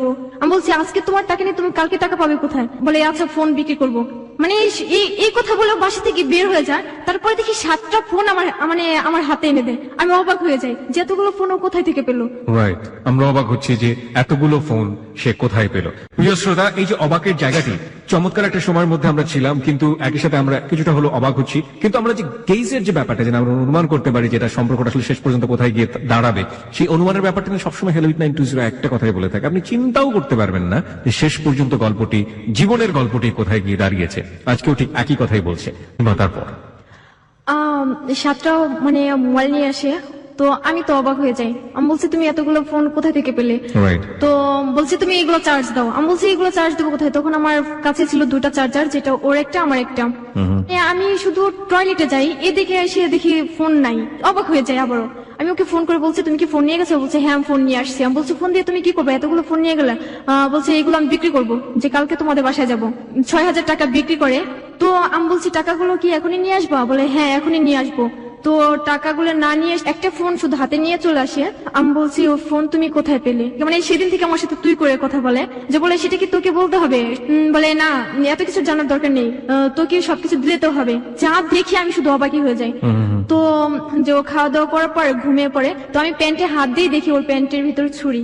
ওকে ওকে। আমি নিজেকে নিজে মানে প্রশ্ন করি যে ওর কাছে ছুরি থাকবে কেন? মানে ওইটা আমি সরাই ফেলি সকালবেলা, সরে মানে ওর প্যান্ট আলাদা রাখি, ও যেভাবে রাখি সেভাবেই রাখি। সকালবেলা হয় আমাকে বলে যে আমার ফোনটা কোথায়? আমি বলছি তোমার ফোন তো চার্জে ছিল। তো ফোনটা নিয়ে ও মানে ওর একটা ফ্রেন্ডকে ফোন করে, মানে এরকম কোন কিছু বলছে আমি একটু একটু শুনি, যে মানে ওরা মানে ছুরি দেখিয়ে রাস্তাঘাটে যদি কোনো মেয়ে থাকে বা কোনো ছেলের সাথে, তো সেই ছেলেটাকে হুমকি দিয়ে তার কাছ থেকে ফোন বা মেয়েটার কাছে যদি কোনো টাকা থাকে সেই টাকাগুলো নিয়ে আসি। Now come to the point. Okay. This track was downloaded from FusionBD.com. তারপর তো পরের দিন সকাল হয়, পর আমরা আমার বাসার দিকে রওনা হই। তো 26 দিনের দিন। তো বাসায় আসার পর বলছে কিভাবে যেতে হয়, কিভাবে যাব। তো আমি বলছি কিভাবে যেতে হয় সেটা আমি তো ভালো করে জানি, তুমি শুধু আমার সাথে যাবা। দেখি আমাদের বাসায় গেটের সামনে আমার বোন, আমার চাচাতো বোন দাঁড়িয়ে আছে সবাই। আমার বোন তো আমাকে জড়িয়ে ধরে কান্না করে। তো আমি বাসায় যাই, যাবার পর দেখি আম্মু অনেক ধরনের, আমি অবাক হয়ে যাই আমার আম্মু এত ধরনের রান্না করে যে আমি যাবো বলে বাসায়। পিঠা, পোলাও, মানে এরকম অনেক কিছু রান্না করে। আমাকে অনেকে দেখতে আসে, আমার বান্ধবীরা আম্মুরা, মানে আমার কাকি যারা আছে সবাই আমাকে দেখতে আসে। আমি তো হাসি, আমার লজ্জা করে, তখন আমি হাসছি। চাচাতো ভাইয়েরা বলে যে তোকে না সেদিন আমি হাফ প্যান্ট পরে ঘুরতে দেখি, তুই আজকে বিয়ে করে ফেললি, মানে এরকম ভাবে বলছিলাম। যাওয়ার পরের দিন শুনি যে আমার বান্ধবী রিমার ওর বিয়ে ঠিক। তো ও আমাকে বলছে যে তুই থাকবি, গায়ে হলুদের দিন আমরা আবার চলে আসি। মানে যেদিন আসি, মানে ওই দিন রাতে ওর সাথে আমার ঝগড়া হয়, প্রচন্ড ঝগড়া। যে ঝগড়া আমাকে এতটা মারছে, মানে মারতে আমি অজ্ঞান হয়ে পড়ি, যে আমি কথা বলতে পারি না 3 দিনের মধ্যে। যে আমার চোখের নিচে মানে রক্ত জমে যায়, এরকম ভাবে আমার ইয়ে করছে। তো ফোনটাও ভেঙে ফেলি আর কি জিদে। এদিকে আমার আম্মু আব্বু যে আমাকে ফোন করছে, যে টেনশনই আছে যে ফোনটা কেন অফ করে রাখবে, ওষুধ খাওয়ার পর মানে আমি কথা বলতে পারি। তো আমি বলছি তুমি আমাদের বাসায় একটা শুধু ফোন করে দিও, যে আমার ফোনটা নষ্ট হয়ে গেছে, এই কারণে আমি কথা বলতে পারি না। বলে আচ্ছা ঠিক আছে আমি বলবো, ফ্যাক্সিলিটির দোকান থেকে কথা বলবো। আসলে তখন ওরা কথা বলেনি আমার আম্মুর সাথে। কথা না বলার কারণে 26 তারিখে মানে সকালবেলায় দেখি আমার আম্মু এসে হাজির। আমার আম্মু তো সন্দেহ করে যে ও কি তোকে মারধর করছে, মানে তোর চোখের নিচে কি হয়েছে। তো আমার মানে হাতটা টেনে ধরে রাখি, আমাকে পিছনের দিকে এনে ও সামনের দিকে গিয়ে বলে ওর সাথে দুষ্টুমি করতে গিয়ে ও খাটের সাথে ব্যথা পায়। আমি তখন কিছু বলি না, আমি বাইরে এসে মানে আমি কান্না করি যে ও আজকে আমার আম্মুকে কি বলছে, এত মিথ্যে কথা বলছে। সবসময় বলে যে যাকে আমি ভালোবাসি তার হাত ধরে চলে আসছি, সে যদি আমাকে আরো আঘাত করে সেটা আমি সহ্য করতে পারবো। এটা ছিল আমার। আব্বু আমাকে 1000 টাকা দিয়ে চলে যায়। সেই 1000 টাকা আমার আব্বু চলে যাবার সাথে সাথে রাখি আমার কাছ থেকে টাকাগুলো নিয়ে যা। আমি বলছি তুমি আমার কাছ থেকে টাকা নিয়ে যাবে, এই টাকা তো আমার আম্মু দিছে। ঘরে মানে চাউল ছিল না, কোনো কিছু খাবার দাবার কিছুই ছিল না। 2 দিনের মধ্যে ও বাসায় আসে না। হ্যাপি নিউ ইয়ারের দিন বলে যে আফিয়া নামের মেয়ের সাথে আমার রিলেশন ছিল, ওর সাথে আমি কালকে ঘুরতে যাবো। আমি বলছি তুমি আমাকে না নিয়ে ওকে নিয়ে যাবে কেন? বলছি না ও তো জানে না আমি বিয়ে করছি, আর যদি জানতে পারে তাহলে আমাকে মেরে ফেলবে, ওর চাচুরা অনেক খারাপ। আমি খুব অবাক হচ্ছি, আপনার মা জানলো, আপনার ফ্যামিলি জানলো যে ছেলেটাকে আপনি বিয়ে করেছেন, সেই ছেলেটাকে আপনি বাড়ি যাচ্ছেন, তো আপনার বাবা মা একটা স্টেপ নিবে না ওই ছেলের পরিবারে গিয়ে যোগাযোগ করার, ওই ছেলের পরিবারে কে আছে জানার? চেষ্টা করবে না? আসলে চেষ্টা করবে। আমাকে সবসময় এরকম ভাবে ধমকি রাখতো যে তুমি সবসময় বলবা যে আমার ফ্যামিলির সাথে তোমার ভালোই রিলেশন আছে, বা আমার আম্মু এসে তোমাকে দেখে যায়। ও আমাকে যেটা বলতো আমি সেটাই করতাম। আপনি ফ্যামিলিতে এটা বলতেন? সমস্যা কি? আপনার বাবা মা যেতেই পারে আপনার শ্বশুর বাড়িতে, সেটা রাকিব স্টপ করতো কেন? মানে স্টপ করতো কেন সেটা, মানে ও আমাকে বলছে আমাদের বাসাটা 6 তলা বিল্ডিং, আসলে সেটা ছিল না, এই কারণে। আপনার বাবা মা রাকিবের সাথে সরাসরি কথা বলতো না যে আমরা তোমার বাবা মার সঙ্গে কথা বলতে চাই, দেখা করতে চাই? হ্যাঁ বলতো, যে আমার আম্মু যদি এই কথা বলতো, অন্য কথা বলে আমার আম্মুকে ভুলে ফেলতো, এরকম ছিল। আপনার বাবা রাকিবের সাথে কোনো কথা বলেনি? বেশি কথা বলতো না ওর সাথে। আপনার সাথে কথা বলতো না? আপনাকে তো অনেক আদর করতো। হ্যাঁ আমার সাথে কথা বলতো। ওকে, তারপর? হ্যাপি নিউ ইয়ারের দিন ওই দিন সারাদিন ও মেয়েটার সাথে ঘুরে, তো ফোন টোন সব অফ করে রাখে। এদিকে যে আমি না খেয়ে আছি সেটাও দেখার ইয়ে ছিল না, যে এরকম কষ্ট ছিল যেখানে পানিও ছিল না, যে আমি এক গ্লাস পানি খাবো, পেটের ব্যথায় মানে উঠতে পারি না বিছানা থেকে, যে 2 দিন কাটে আমার এরকম ভাবে। মানে আজকে ধরেন সকালবেলা বের হয়েছে, পরের দিন বিকালবেলা চলে আসছে, মানে 2 দিনই প্রায় হয়ে যায়। তো আসে না, আমি ওর আম্মুকে ফোন করছি, বলছি মা আপনার ছেলে তো এখন আসে না, একটু তাড়াতাড়ি আসতে বলেন। বলে আচ্ছা ঠিক আছে, আমি বিকালে পাঠিয়ে দেবো। এরকম করতে করতে সন্ধ্যার পরে বাসায় আসে, বলে যে তোর কি হয়েছে, তুই এত ফোন করিস কেন? সেদিন আমাকে অনেক মারধর করে, শুধু শুধু আমাকে মারছো কেন? বলে যে আমার টাকা লাগবে, এখন আমার টেনশন, আমার মাথায় অনেক টেনশন। আমি বলছি টাকা দিয়ে তুমি কি করবা? মানে এক এক সময় এক এক ধরনের কথা বলে, যে একটা কিছু করতে হবে, আমার কাজ আছে, আমি এটা করবো। আমার বলে আমার সেমিস্টারের ফিস দিতে হবে, মানে এরকম ভাবে বলছে। তুমি তোমার আম্মুর কাছে টাকা চাও। তখন আমাকে মানে ভালোবাসার একটা ইয়া দেখায় যে তুমি তোমার আম্মুর কাছে টাকা চাও। আমি বলছি না, আমি এখন আমার আম্মুর কাছে আমি টাকা চেতে পারবো না। আচ্ছা আচ্ছা ঠিক আছে, তোর টাকা লাগবে, তোর টাকা নিয়ে তুই থাক। এরকম করে বাসা থেকে বের হয়ে মানে সিগারেট নিয়ে আসতো, যে আমার সামনে সিগারেট খেতো। আমি আবার ওইসব পছন্দ করতাম না, তো আমি বলছি তুমি এইসব করবা না, আমি আমার বাসা থেকে আমি টাকা চাইবো। তো সাথে সাথে আমি ফোন করি আমার বাসায়, আমার আম্মুকে বলছি আমাকে 50,000 টাকা দিতে হবে। তো আম্মু তো বলে যে তোর আব্বু কি শুনবে? তখন আমি বলছি আমার মাথায় আবার টিউমার হয়েছে, ওর কারণে আমি মিথ্যা কথা বলি আমার আব্বু আম্মুর কাছে। আর রাকিব আমার আম্মুকে বলছে তখন আমি সেমিস্টারের ফিস দেবো, আমার এই পরীক্ষাটা শেষ হলে পরে তারপর আমি যে কোনো একটা জব করবো, এরকম ভাবে বলতো। আম্মু বলে আচ্ছা ঠিক আছে, কালকে সকালবেলায় চলে আসো। যেদিন যাবো সেদিন থেকে রাকিব আমাকে বলে যে তোমার আব্বুকে বলো তুমি টাকা দিতে বলো, যদি তুমি আমার সুখ চাও তাহলে আমাকে টাকা দাও, এরকম ভাবে বলি। কাকি এসে আমাকে বলে যে আমার আব্বুকে বলছে ভাইয়া আপনি এই কাজটা কখনো ভুলে করবেন না, যে আপনি ছেলেটাকে চেনেন না, অচেনা অচেনা হয়তো বা এখনো ভালোবাসা দেখাচ্ছে, হিমাকে ভালোবাসে, পরে যদি এরকম না হয়, যদি ছেলেটা চলে যায় তখন কি হবে? আম্মু তো আমার কান্নাটা সহ্য করতে পারে না, আমার আম্মু তো আমার আব্বুকে ম্যানেজ করে ফেলছে যে টাকা দিতেই হবে। যে এরকম আমরা 5 থেকে 7 দিন থাকি, থাকার পর আমার আব্বু টাকা দেয় 20,000 টাকা। মানে যেদিন টাকা দেয় সেদিন আবার আমাদের বাসায় আবার অনুষ্ঠান ছিল, আমার ফুপিরা সবাই আসে। আমার চেহারাটা দেখেও সবাই অবাক হয়ে যায় যে আমি এতটা স্বাস্থ্য মানে ছিলাম আর এখন কি হ্যাংলা হয়ে গেছে, সবাই এরকম ভাবে বলে। আমি মানে সবার সামনে যেতে লজ্জা করতাম আমার। তো আমার ভাইয়াদের সাথে খেলতে যায়, 4টা বাজে, তো সাথে সাথে রাকিব চলে আসে। আমার বলতেছে যে তুমি তোমার আব্বুর কাছে টাকা নিছো? আমি বলছি না, একটু পরে দেবে। বলছি একটু পরে কখন দেবে? তখন আমার মানে আমার পায়ে লাথি মারে। ওকে ওকে। সেই লাথি মারটা আমার বড় বোন দেখে, পরে ও মানে আমাকে ডাকে, বলে তুই এখানে। তো আমি যাই, আমাকে বলে তুই তোকে অনেক মারধর করে না? আমি বলছি না, এমনিতে এখন তোর রাগ হয়েছে এই কারণে, ও আমাকে একটা কথা বলছে এই কারণে কথাটা শুনিনি। আমার বোন বলে যে না তোকে মনে হয় অনেক অত্যাচার করে, এরকম বলছে। আমি বলছি ধ্যাত তোমরা কি বলো, রাকিব আমাকে অনেক ভালোবাসে, তোমাদের থেকে বেশি ভালোবাসে, এরকম বলে আমি রুমের ভিতরে গিয়ে আবার কান্না করি যে আমি ওর কারণে কি মিথ্যা কথা বলছি, আমি আমার ফ্যামিলিকে মিথ্যা কথা বলছি, আমি মিথ্যা কথা বলা পছন্দ করতাম না, আর ওর কারণে আমার বলতে হয় আজকে। তো আব্বু টাকা দেয়, তো রাকিব আমাকে ওই 20,000 টাকার মধ্যে থেকে 1,000 টাকা আমাকে দিয়ে যায়। ও চলে যায় আমাকে রেখে, আমি ওর সাথে যাওয়ার জন্য ইয়া করি যে আমি যাব। আমি তো জানি যে ওর সেমিস্টারের ফিস দেবে না, আসলে টাকাটা এভাবে নেয় যে ও জুয়া খেলে, যে জুয়া খেলার ওখানে ঋণ হয় 20,000 টাকা, সেই টাকা আমাদের বাসা থেকে নেয়, সেটা আমি জানি না। এই কারণে। আপনি জানলেন কবে? মানে জানি তার কিছুদিন পর ওর একটা ফ্রেন্ড আমাকে ফোন করে জানায়। ওর ফ্রেন্ড আপনার নাম্বার গুলো কি? ওর ফ্রেন্ড রাজীব, কত নাম্বার জানে। তারপরের দিন থেকে আমি ফোন দিলে ফোন রিসিভ করে না, মানে এসএমএস করি এসএমএস এর রিপ্লাই করে না। আসলে তখন আমি প্রেগনেন্ট ছিলাম। কোথা থেকে কোথায় যাচ্ছেন? আসলে আমি বুঝতে পারতাম না যে আমি নিজেই প্রেগনেন্ট, মানে আস্তে আস্তে বুঝতে পারি। আলটিমেটলি খারাপ লাগার জায়গাটা থেকে আপনি পরবর্তীতে গিয়ে বুঝলেন যে আপনি আসলে প্রেগনেন্ট। কি হয়ে বুঝলেন? আমার বমি আসতো বা আমার কোনো কিছু, আমার গন্ধ এরকম ভাবে ইয়ে থাকতো। তো সেদিন আসার পর আমাকে বলে ঘুরতে যাবো, বলছি এখন তো ঘুরতে যেতে পারবো না, এখন সন্ধ্যা লেগেছে, যদি কোনো কিছু হয়ে যায়। আচ্ছা ঠিক আছে যাবো না, একটু যাবো, খেজুর গাছের ওইখানে আমাকে নিয়ে যাই। ওখানে নিয়ে আমার হাতটা ছেড়ে দিয়ে ফোন করে একটা মেয়ের কাছে, মানে রুবা নামের একটা মেয়ে। তো বলছে তুমি কার সাথে কথা বলো? বলে তুমি তো নেই, এই কারণে টাইম পাস করার জন্য। আপনাদের বাড়িতে থেকেই ওই ধরনের আচরণ করছে? হ্যাঁ, যে ও আমার সাথে এরকম করছে আমি কাউকে বুঝতে দেই না আর কি। কি বলবো, ওর বুকের ভিতর আমাকে জড়িয়ে ধরে রেখে অন্য মেয়ের সাথে কথা বলে। বলে যে কালকে দেখা হবে। মেয়েটা তো ফোন দিতেই আছে যে ওর সাথে দেখা করবে। তখন আমার হাতে লাঠি ছিল, ওই লাঠি দিয়ে আমি রাকিবের পা একটা আঘাত করি। এবং আপনার নিজেরও একটা মাথায় মারা উচিত। আমার শোনার পরে একদম ভেতরের ফিলিংস যেটা হচ্ছে, প্রথম কথা হচ্ছে একটা বাবা মা কতটা কাণ্ডজ্ঞান হতে পারে একটা ফ্যামিলির। একটা ছেলেকে বিয়ে করেছেন আপনি, তাকে তার বাড়িতে কে আছে কোথায় আছে সে ভুলিয়ে ভালিয়ে রাখছে, কোনো খোঁজ খবর নিচ্ছে না। বাবা মা এটা মেনে নিয়ে এরকম একটা ছেলেকে, যে যার সাথে আপনি হ্যাপি নেই, বাবা মা তো আপনার ফেস দেখেই বুঝতে পারবে যে আপনি হ্যাপি আছেন কি আছেন না। তারপর সেই ছেলেটাকে লালন পালন করে যাচ্ছে, এবং সেই ছেলে আপনাদেরই বাড়ির মধ্যে বসে আরেকটা মেয়ের সাথে চুটিয়ে প্রেম করছে। আপনার বয়স আবার সেখানে ক্লাস 8-এ পড়া একটা নেই, আপনি সে আপনার চেয়ে কয়েক বছরের বড়। ভুল তো আপনি একা করেননি, ভুল করেছে একেবারে, যে একটা কথা আছে না যে 14 গোষ্ঠী মিলে, হ্যাঁ, মানে চারপাশের যা আছে সবকিছু মিলে ভুলটা হয়েছে। তারপর চলে যায় আর আমাকে ফোন করে না। ফেব্রুয়ারি মাসের 2 তারিখে ও আমাকে ফোন করে বলে আজকে আমি আসবো। রাকিব আসার কথা বলে আর আসে না।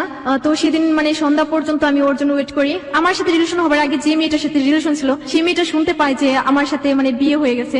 তো এই কারণে ও ঘুমের ট্যাবলেট এবং সেটার জন্য সেটা আপনাকে বলছে যে এই মেয়েটা হসপিটালে আছে, সুতরাং আমি আসতে পারবো না, তার সেবা যত্ন করছি আমি ওখানে। হ্যাঁ, এরকম বলছে যে তাকে আমি দেখতে যাব। আমি বলছি সামান্য ওই মেয়েটার সাথে রিলেশন ছিল এই কারণে ও দেখতে যাবে, তাহলে আমি অসুস্থ হলে অবশ্যই ও আমাকেও দেখতে আসবে। ব্লেড নিয়ে এসে ইচ্ছা মতো হাত কাটি। এবং এটার এই জন্যই করলেন যে আপনাকে যেন সে দেখতে আসে। হ্যাঁ, এই কারণে আমি করি। ভেরি সিম্পল ইকুয়েশন, সহজ সরল মনে যা ঘটে যায় একের পর এক, এবং পাগলামোর যে চূড়ান্ত সেটার একটা বেস্ট এক্সাম্পল হচ্ছে আজকের এই হ্যালো 8920। আপনার হাতের একটা ছবি আমরা হ্যালো 8920 দিয়ে দিচ্ছি। প্রিয় শ্রোতা, ইমোশনাল একটা মানুষকে কতটা বিবেকহীন করে ফেলতে পারে এবং কিশোর বয়সে এটার রেঞ্জটা কতটুকু আপনারা একটু দেখুন ফেসবুকে এসে, যে হাতটাকে সে কিভাবে ক্ষতবিক্ষত করেছিল। ও মাই গড।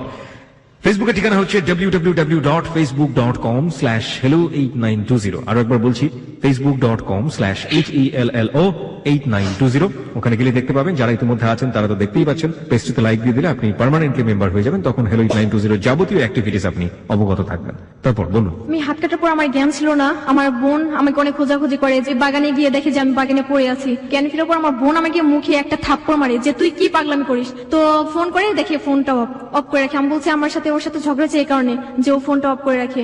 রাত 10টা বাজে ওর একটা ফ্রেন্ড রাজীব, তার নাম্বারটা আমি আমার চাচাতো বোনের কাছে দিই। তো আমার চাচাতো বোন ফোন করে বলে যে হিমাজি এরকম কাজ করছে, আপনি ওকে একটু বলেন যে ও যেন তাড়াতাড়ি ওকে দেখতে আসে।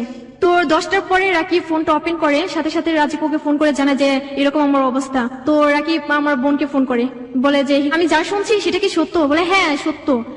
তখন আমার সাথে কথা বলার জন্য ফোনটা করে। তো আমি ফোনটা নিই। ফোন নেওয়ার পরে আমাকে বলছে কি রে তুই কি সত্যি হাত কাটছিস? আমি বলছি কেন কাটবো, কান্না করি আর এই কথা বলি। এরকম ছিলাম, আমি ডাক্তারের কাছে যাই না যে আমি ওষুধ খাবো বা ব্যান্ডেজ করবো বা সেলাই করবো, কোনো কিছুই না। বলছি যে পর্যন্ত রাকিব না আসবে সে পর্যন্ত আমি কোনো কিছু করবো না। সকালবেলা 10টার সময় ফোন করি, বলে যে আমি এখন আসতে পারবো না, আমি একটু বিজি আছি, এরকম ভাবে বলে। আমার নানু বাসা থেকে আমার আম্মু টাকা পায়, 3 লাখ টাকা পায়, সেখান থেকে আমি 1.5 লাখ টাকা নিয়ে আসার জন্য করি।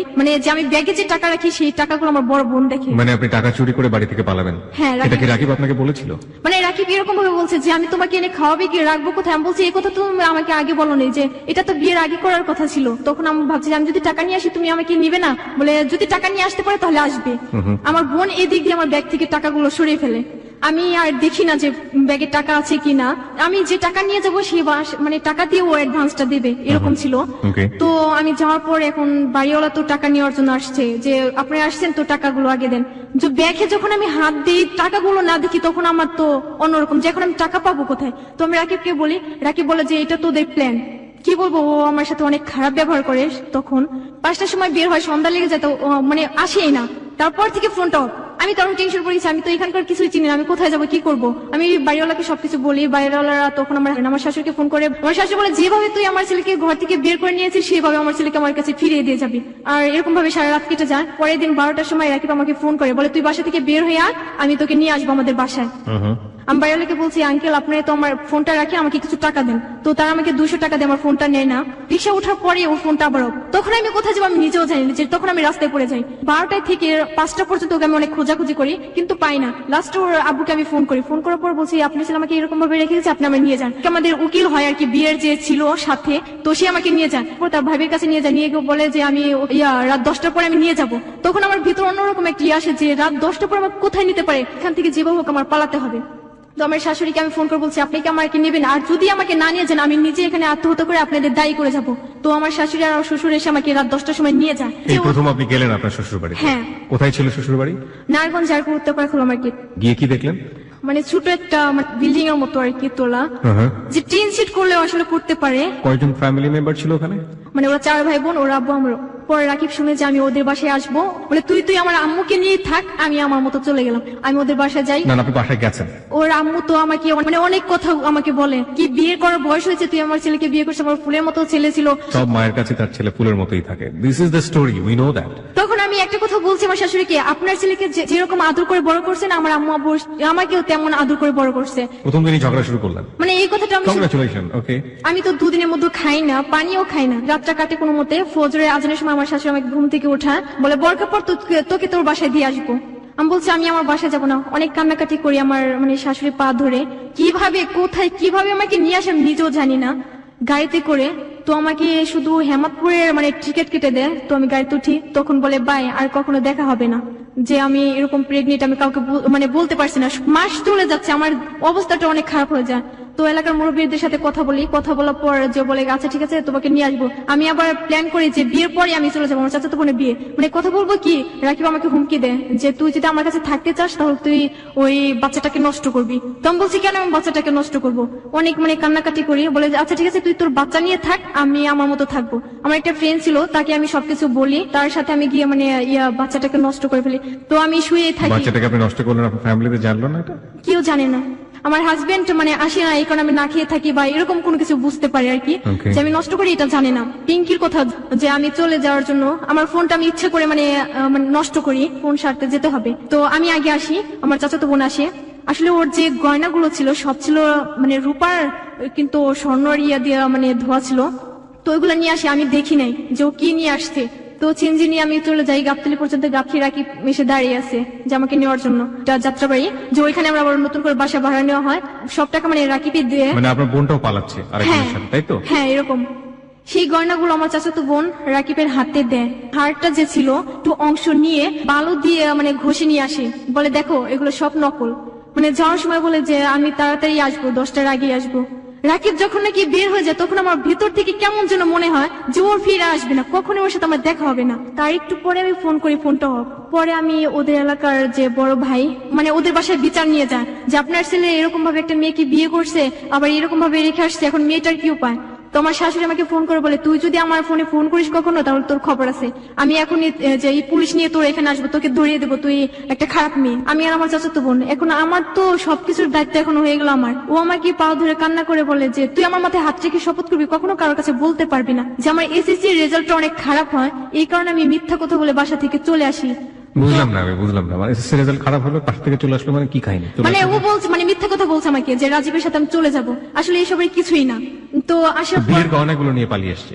হ্যাঁ, সেখান থেকে আমার চাচাতো বোন ওর বাবাকে ফোন করে বলে যে হিমার হাজবেন্ড আমাকে জোর করে নিয়ে আসছে, যে মানে ওর যতগুলো আত্মীয় ছিল সবাই আসে আমাকে নেওয়ার জন্য, যে আমাকে নিয়ে থানায় দেবে বা ইয়া করবে এরকম কোনো কিছু করার জন্য। এখন নিয়ে যাই গাড়ির ভিতরে, মানে মারতেই আছে, আমি যতই বলছি যে আমার কোনো দোষ নেই, আমি যত বলি তত ওরা আমাকে আঘাত করে, এত মারছে। আমি নিয়ে যাওয়ার পর আমাকে চেয়ারম্যান বাড়ি সরাসরি নিয়ে যায়, ওর আব্বু আমার উপর চাপ দিয়ে দেয় যে তোর হাজবেন্ড, তোর হাত আছে এইটার ভিতরে, মানে একদিনের সময় দেয় আমার আব্বুকে যে একদিনের মধ্যে হয়তোবা ওই স্বর্ণগুলো দিতে হবে, নয়তোবা 6 লাখ টাকা দিতে হবে। বাগান ছিল, যে বিচারের রায় দেয় যে ওই জমিটা দিয়ে দেবো ওকে, মানে আমাদের জোর জুলুম করে মানে ওই দলিল করে নিয়ে যায়। তো আমার উপরে এতটা অত্যাচার, সবাই আমাকে মারধর করতো, আমার চাচাতো ভাই ফুপিরা মানে যারা আছে। একটা যেটা বুঝলাম যে আপনার এই বোনটি আপনার হাত ধরে পালিয়েছিল, তার রেজাল্ট খারাপ হয়েছে সে কারণে, হ্যাঁ, এবং সে এতগুলো গহনা কোথা থেকে নিয়েছে? তার বাড়ি থেকে। এটা কি তার বিয়ের গহনা? তার বিয়ের গহনা না, তার বাড়িতে ছিল এই গহনাটা। আলটিমেটলি এই গহনা আপনার ভাষ্য মতে এটা গহনা ছিল না, কিন্তু তার বাড়ি থেকে লোকজন যেটা প্রিটেন্ড করেছে যে আপনি তাকে শেল্টার দিয়েছেন বা আপনি তাকে বাড়ি থেকে ভাগানোর জন্য সহায়তা করেছেন, এবং সেই জন্য আপনার উপর অত্যাচার শুরু হয়, এবং পরবর্তীতে এটাকে তারা দাবি করে এটা 6 লাখ টাকার গহনা ছিল, এবং এই 6 লাখ টাকার উসুল তারা আদায় করে আপনাদের কাছ থেকে জমি নিয়ে, তাই তো? ওকে, তারপর এরকম কিছুদিন পর আমার মামা আসে, বলে যে যে কোনো একটা করতে হবে, এটা মামলা করতে হবে। বলছি আমার রাকিবের কখনো আমি ক্ষতি হতে দেবো না, মানে রাকিবের এগেইনস্টে মামলা করবে। আমি আমার রাকিবের পাশেই আছি। এরকম যতবার বলতাম ততবার মারতো, আমার বোন আমাকে মারতে মারতে আমার মাথা ফাটিয়ে ফেলে। তো আমি আবার রিটার্নটা আমাদের বাসায় চলে আসি। আসার পর তো আমাকে আমার ভাবিটা আমার হাতের চুড়ি নাকের ফুল মানে ফেলে দেয়, বলে তোর বিয়ে হয়নি, রশি দিয়ে বেঁধে গরম পানি আমার হাতে ঢালে, যে তারপর আমার মামা আমার আঙ্কেল সবাই আমাকে নিয়ে যায় থানায়, যে ওর নামে মামলা করবে। সেখানে জিটি করে আমি বাসায় আসি, আমি গলায় রশি দিই, মানে এরকম যে আমি মারাই যাবো। মানে রাস্তাঘাটে যাকে দেখতাম বলতাম যে আমার রাকিব আসবে, তো মানে একদম পাগলের মতো অবস্থা, যেটা পাগলই হয়ে গেছে, একেবারে পাগলে। মানে আমি এরকম ছিলাম যে আমার হাতে বা পায়ে কোনো ময়লা আমি মানে দেখতেই পেতাম না। যে ব্রিজের উপর দিয়ে আসতে হয় আমাদের বাসায়, সেই ব্রিজের ধারে যেয়ে দাঁড়িয়ে থাকতাম। তোমাকে এরকম ভাবে 3 মাস প্রায় এরকম ভাবে আমি কাটাই। তো ফকির বাড়ি বা ডাক্তার এইসব অনেক কিছুই দেখায়, তো সেই বাড়ি গিয়ে মনে করেন আমাকে সুস্থ করা হয়। মানে রাকিব আমার লাইফ থেকে চলে যাওয়ার পর খাটে বা বালিশে শোয়া জিনিসটা কি সেটা আমি এখনো চোখে দেখি না। রাকিব চলে গেল মানে রাকিব কোথায় গেল? সে যোগাযোগ করে না আপনার সাথে? না, আমার সাথে যোগাযোগ করে না। এরকম আমার আম্মু বলে যে এখন তো সুস্থ হয়েছে, যে আবার মানে সেই মামলা আবার করা হবে, মামলা করা হবে রাকিবের এগেইনস্টে। ওকে, তারপরে সে বাসা থেকে থেকে আমি মানে 1,75,000 টাকা নিয়ে আমি চলে যাই আমাদের বাসা থেকে। এই টাকাটা আসলো কোথা থেকে? আমার আম্মু এরকম আমার নানার বাসা থেকে টাকা নিয়ে আসছিল। ওই টাকাটাই আলটিমেটলি আপনি হ্যাঁ। 1,75,000 টাকা চুরি করে পালালেন রাকিবের বাড়ি যাওয়ার জন্য, হ্যাঁ। তাই তো? হিমা, যেখানটাতে আমরা ছিলাম, আপনি 1,75,000 টাকা বাড়ি থেকে চুরি করে নিয়ে আবার সেই রাকিবের কাছে ফিরে গেলেন কতদিন পরে? 3 মাস পর। 3 মাস পর। এবং এই 3 মাস তো বাড়িতে যা করেছেন এবং আপনার সাথে যা করা হয়েছে তা রীতিমতো অবর্ণনীয়। ফাইন, যাওয়ার পরে কি হলো? 1,75,000 টাকা নিয়ে আমি সরাসরি ওদের বাসায় যাই না, যে আমার বান্ধবীর বাসায় উঠি। সেখান থেকে আমি ওদের শুধু ম্যানেজ করে যে আমি আমার হাজবেন্ডের সাথে ঝগড়া করে আসছি, যে কিছুদিন থেকে আবার চলে যাব। আমি কাউকে বলি না যে বাসা থেকে টাকা নিয়ে আসছি।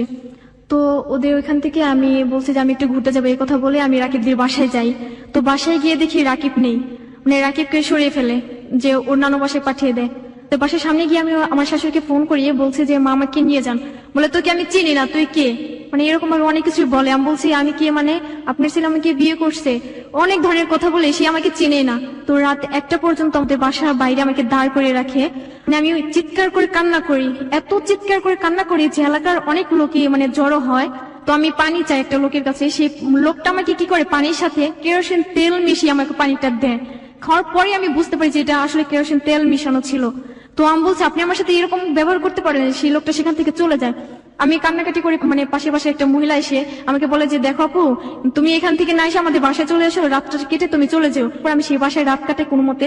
তখন আমি সেখান থেকে চলে আসি। পর আমি সেই আমার বান্ধবীদের বাসায় যাই। বান্ধবীর বাসা থেকে আমি ওই আঙ্কেলের সাথে যোগাযোগ করি, যে আমার আন্টির যে দেবর হয়। আমি আপনাকে কিছু কোশ্চেন করি, ছোট ছোট, আপনি একটু মনোযোগ দিয়ে উত্তর দেওয়ার চেষ্টা করবেন। নাম্বার 1, যে টাকাটা আপনি বাড়ি থেকে নিয়ে আসলেন, এটা তো খোঁজ খবর পেয়ে গেছে আপনার আপু?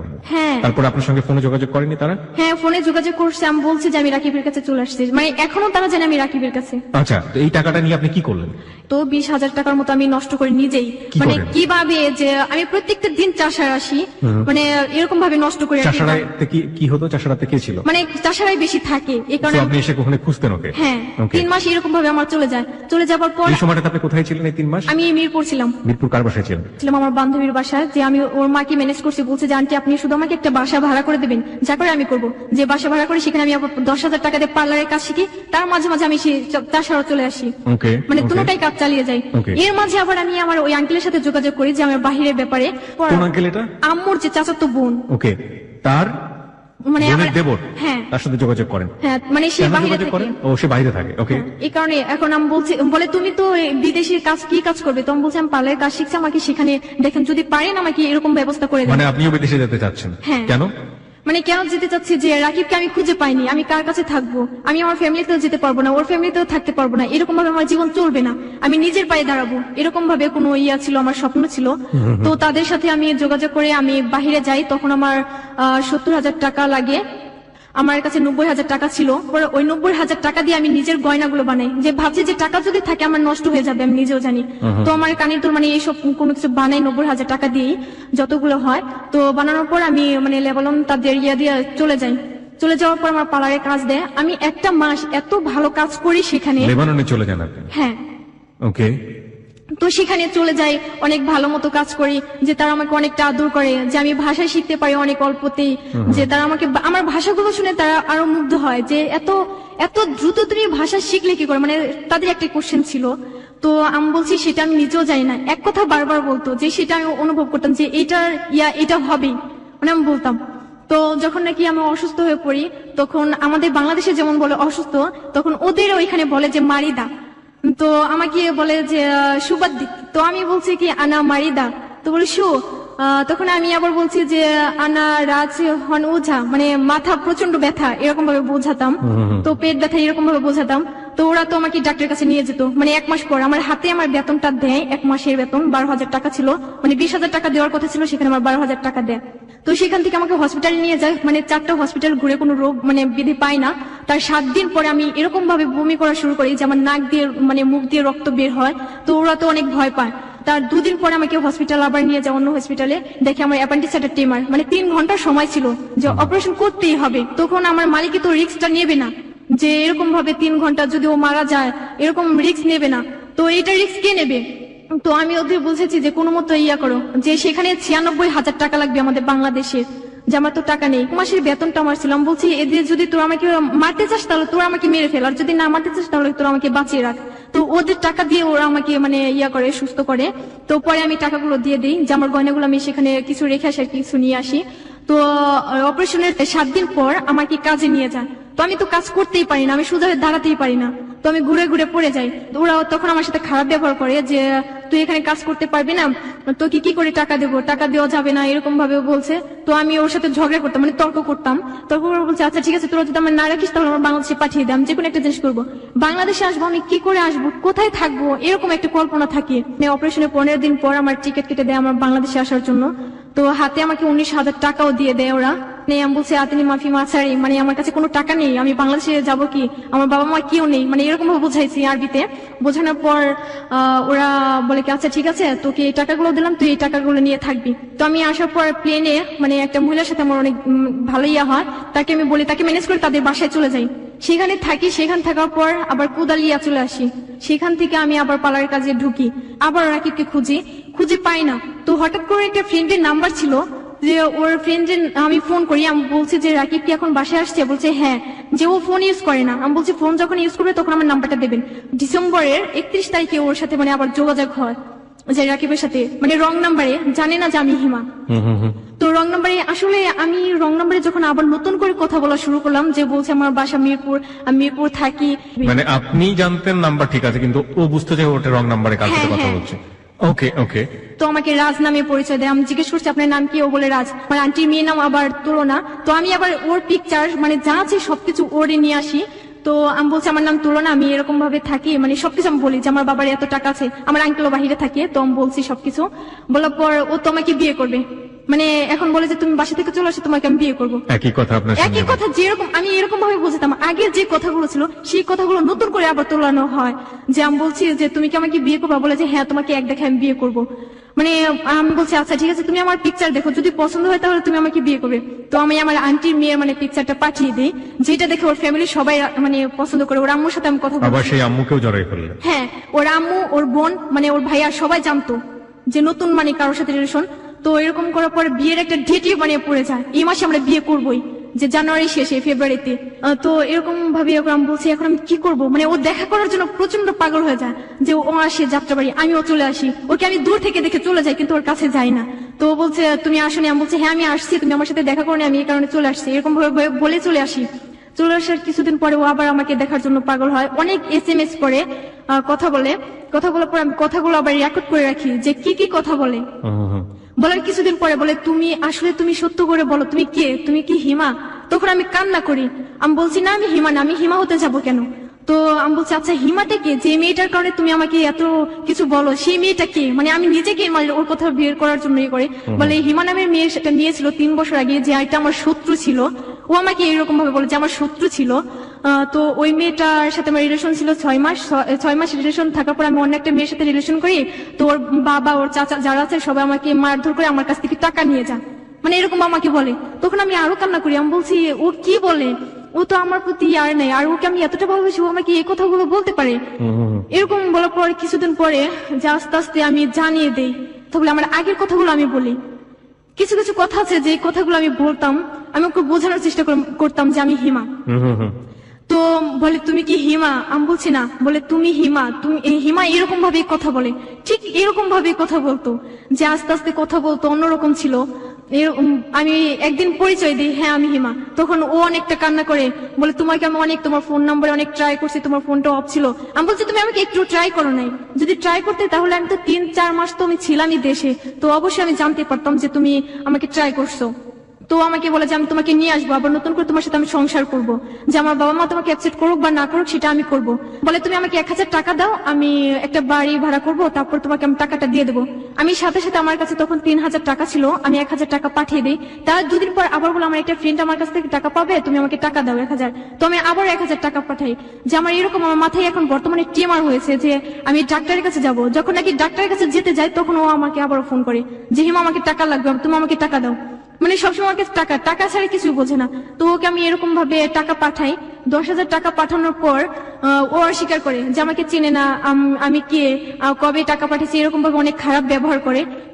আমি বলছি রাকিব তোমার জন্য আমি সবকিছু ছেড়ে চলে আসছি, আমি আমার বাবা মা ছেড়ে চলে আসছি, টাকা লক্ষ লক্ষ টাকা নষ্ট করছি, আমি কোনো কিছু করিনি, তুমি কেন আমাকে এত কষ্ট দিচ্ছ? এরকম ভাবে বোঝানোর পর ও বলে কি তোর জন্য দুনিয়া পাগল হতে পারে কিন্তু আমি পাগল না। তো আমি বলছি তুমি এটা কি বলছো, মানে অনেক অ্যাভয়েড করে আমাকে। তখন আমি বলছি দাঁড়া, ও যেরকম আমাকে সেই রকম হতেই হবে। আমি বলছি দাঁড়া, আমি একটা ছেলের কথা বলবো, দেখবো যে ওর খারাপ লাগে কিনা। তখন আমি ওকে বলি যে রাকিব, সাব্বির নামের একটা ছেলের সাথে আমার রিলেশন হয়, যে ওকে আমি বিয়ে করব। বলে যে আচ্ছা তোকে যে বিয়ে করবে তোকে ইউজ করার জন্য বিয়ে করবে, এরকম ভাবে অনেক মানে বলে। তো তার পরের দিন আমি প্ল্যান করি যে আমি বলবো যে আমি বিয়ে করব, এরকম একটা করে যে আমি বলছি রাকিব আজকে আমি বিয়ে করব, তুমি আমাকে ক্ষমা করে দিও, এরকম অনেক কিছু বলি। বলার পরে রাকিব আমাকে বলে আচ্ছা ঠিক আছে তুই বিয়ে করে গিয়ে, তোকে কে বিয়ে করে? তো রাত 8টার পরে ও আমাকে অনেক ফোন করার পর আমি ফোনটা রিসিভ করি না, যে বুঝতে পারুক যে আমি সত্যি বিয়ে করছি। ওর একটা ফ্রেন্ড মানে রনি আমাকে ফোন করে বলে যে হিমা তুমি কি সত্যি বিয়ে করছো? আমি বলছি হ্যাঁ ভাই আমি সত্যি বিয়ে করছি, আমি সিরিয়াসলি আমি কান্না করছি আর বলছি যে ভাইয়া হ্যাঁ আমি সাব্বিরকে বিয়ে করছি, সাব্বির এখন ওর ফুপির বাসায় মিষ্টি নিয়ে গেছে আর একটু পরে চলে আসবে। রাকিবের কাছে তখন ফোনটা ছিল না, তো ওর ফ্রেন্ডের কাছ থেকে ফোনটা নিয়ে যাওয়ার পর আমার সাথে মানে রাতে 8টার সময় আমাকে ফোন করে, বলে হিমা তুমি কি সত্যি বিয়ে করছো? আমি বলছি হ্যাঁ আমি সত্যি বিয়ে করছো। তখন আমার অতীতের কথা মনে করিয়ে দেয় যে তোমার কি মনে পড়ে তুমি গোসল করে আসতে, আমি তোমার জামা কাপড় চেঞ্জ করে দিতাম, তোমার চুলগুলো আমি শুকিয়ে দিতাম, মানে তুমি রাস্তাঘাটে কিভাবে চলাফেরা করতে, তোমার কি মনে পড়ে একদিন তোমাকে ঘুরতে নিয়ে গিয়ে তোমার পায়ে থেকে জুতা পড়ে গেছিল, তুমি হাজার হাজার মানুষের সামনে আমাকে জড়িয়ে ধরছিল, তোমার কি এসব মনে পড়ে না? মানে আমার অতীতের সব কথা আমাকে মনে করিয়ে দেয়, আমি কান্না করি। তো আমি বলছি দেখো আমার কিছু করার নেই, আমি সাব্বিরকে বিয়ে করবো, সাব্বির অনেক ভালো ছিল, ওকে নিয়ে আমি সংসার করবো। রাকিব তো এত কান্নাকাটি করে যে আমি তোমাকে ছাড়া থাকতে পারবো না, আমি এইসব করছি জাস্ট তোমাকে পরীক্ষা করার জন্য। তখন আমি বলছি 3টা বছর প্রায় হয়ে যায়, তুমি আমাকে পরীক্ষা করতে করতে এ পর্যন্ত নিয়ে আসছো, তুমি আমাকে যা বলছো আমি সব শুনছি, এখন আর শুনবো না। 2 দিন পরে রাকিব বলে তোমার যদি বাচ্চা কাচ্চা হয়ে যায় তা তোমাকে আমি নিয়ে আসবো। এরকম বলার পর আমি বলছি আচ্ছা ঠিক আছে আমি তোমার সাথে চলে আসবো, সাব্বির আমার সাথে অনেক খারাপ ব্যবহার করে, এরকম বলার পর রাকিব বলছে আচ্ছা ঠিক আছে নিয়েই আসবো। তো 2 দিন পরে আমার কাছে টাকা চায়, আমি আবারও টাকা পাঠাই, যে 200, 100, 500 টাকা যেরকম ভাবে টাকা চায় আমি সবসময় টাকা পাঠাই।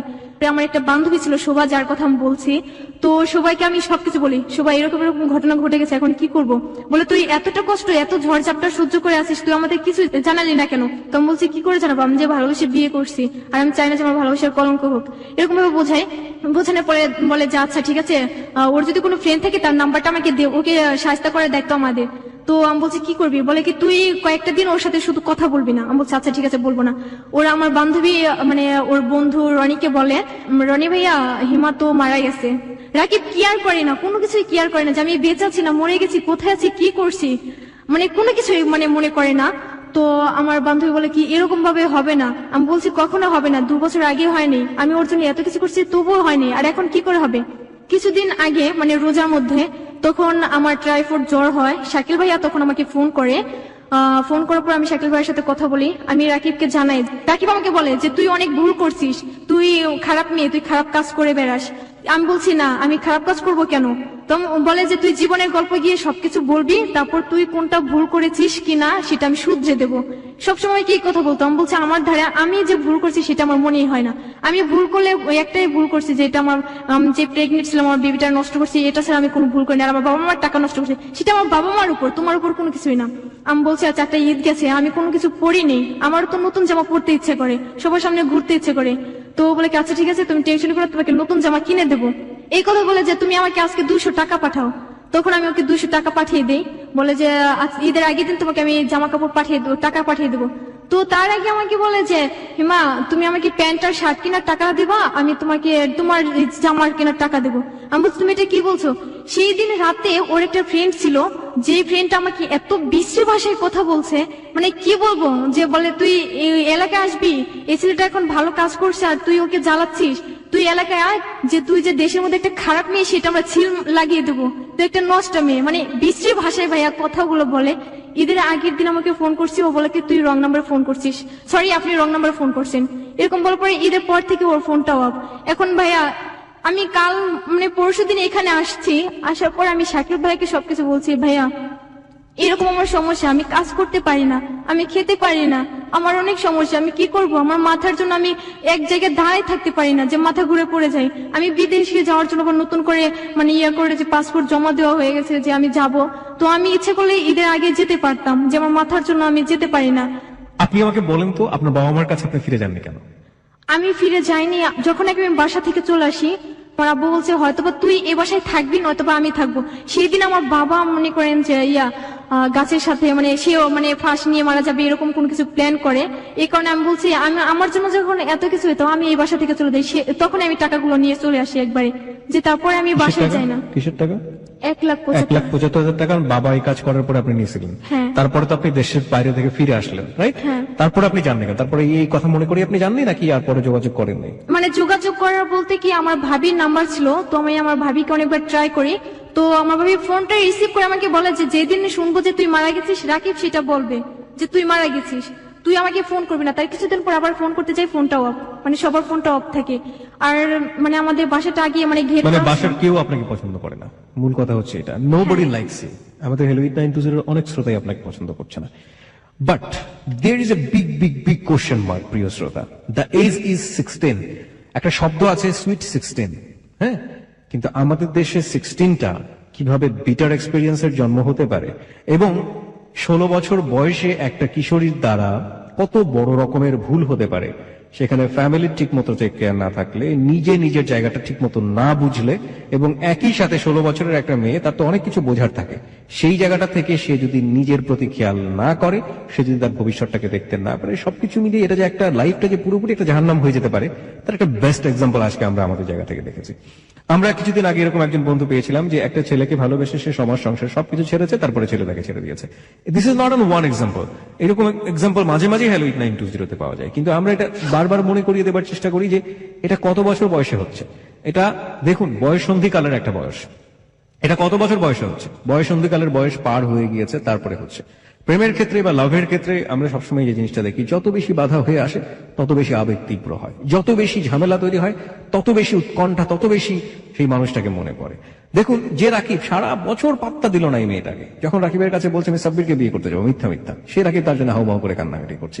এই যে সিলি কিছু ইমোশন লাইফের জন্য, ফুল অফ ইমোশন যেটাকে বলে, এই ইমোশন গুলো দিয়ে আসলে জীবন চলে না। জীবনে চলার জন্য শক্ত কিছু পাটাতনের দরকার হয়। সেই পাটাতনটা হচ্ছে লেখাপড়া, ক্যারিয়ার, ফ্যামিলি, সবকিছু মিলিয়ে একটা সিদ্ধান্ত নেয়া যে আমি সামনের দিনগুলোতে কিভাবে চলবো। ওর জীবনে সবচেয়ে বড় ভুল মনে করছে ওর সন্তানটাকে নষ্ট করা। ওর সন্তান যদি দুনিয়াতে আসতো সেটা যে আরো কত বড় ভুল হতো সেটা ও বুঝতেই পারছে না, বিকজ ও এখনো ইমোশনের মধ্যে আছে। কারণ সে সন্তান যদি সে সন্তানের ভরণ পোষণ কে দেবে, সে সন্তান কোথায় বড় হবে? হ্যাঁ, সবকিছু মিলিয়ে ও নিজে এখন ব্রেন টিউমারের একটা পেশেন্ট, এবং সবকিছু মিলিয়ে পুরো লাইফটা যে 16তে গিয়েই মোটামুটি একেবারে ম্যাসাকার অবস্থা, সেটা নতুন করে বলার কিছু নেই। আপনি কি আপনার নিজের ভুলগুলো দেখতে পান যে আপনি কোথায় কি ভুলগুলো করেছেন? আপনার কি এখনো মনে হয় যে আপনি ভুল করেন? হ্যাঁ, আমি ভুল করেছি অনেকগুলোই। যেটা আমি বলবো যে আমার বাবা মার বেশিরভাগ, আমি আমার বাবা মাকে মানে কষ্ট দিয়ে যে এতগুলো টাকা নিয়ে চলে আসছি বারবার, একবার না 7 বার আমি বাসা থেকে চলে আসি ওর জন্য। যে আমার বাসা থেকে সবাই একটা কথা বলে যে একবার মানুষ ভুল করে, বারবার নয়, আর তুই বারবারই ভুল করলি। সেই ভুলটা তুই তো টাকাগুলো নিয়ে আমার চিন্তা না, সবচেয়ে চিন্তা হলো যে তোকে নিয়ে রাকিব সংসার করবে কিনা, এটা নিয়ে তো আমাদের চিন্তা। আসলে আমি এখনো আমার বাবা মা বা কাউকে আমি বুঝতে দিই না যে আমি এতটা কষ্টের মাঝে আছি। আমার অনেক খারাপ লাগে যে প্রতিটা রাত যে আমি আমার মাকে ছাড়া আমি কখনো ঘুমাতাম না, যে আমার প্রতিটা রাত যেত আমার মা আমার হাত বুলিয়ে দিত, এরকম করে কাটতো। আর এখন আমি কোথায় থাকি, কিভাবে থাকি, কেউ আমার খোঁজ খবর নেয় না। আসলে আমি এখনো রাকিবের প্রতি পড়ে আছি। কাল রাতে রাকিবের ফ্রেন্ড আমাকে ফোন করে বলে যে 17 তারিখে রাকিব বিয়ে করবে। আসলে আমি এরকম ছিলাম যে কখনো না খেয়ে থাকতে পারতাম না, যে আমি সবসময় খাবারের তালেই থাকতাম, যে একটার পর একটা ছিলই আমার খাবার। আর এখন আমার দিন যে আমি না খেয়ে থাকি, আমার মনে হয় না যে আমি না খেয়ে থাকি। যখনই যাই খেতে চাই আমার রাকিবের কথা মনে পড়ে যে এইটা আমার রাকিব আমাকে এনে দিত। এখন যদি আমি 1000 বার না খেয়ে থাকি, কেউ আমাকে বলবি না যে হিমা তুমি না খেয়ে আছো।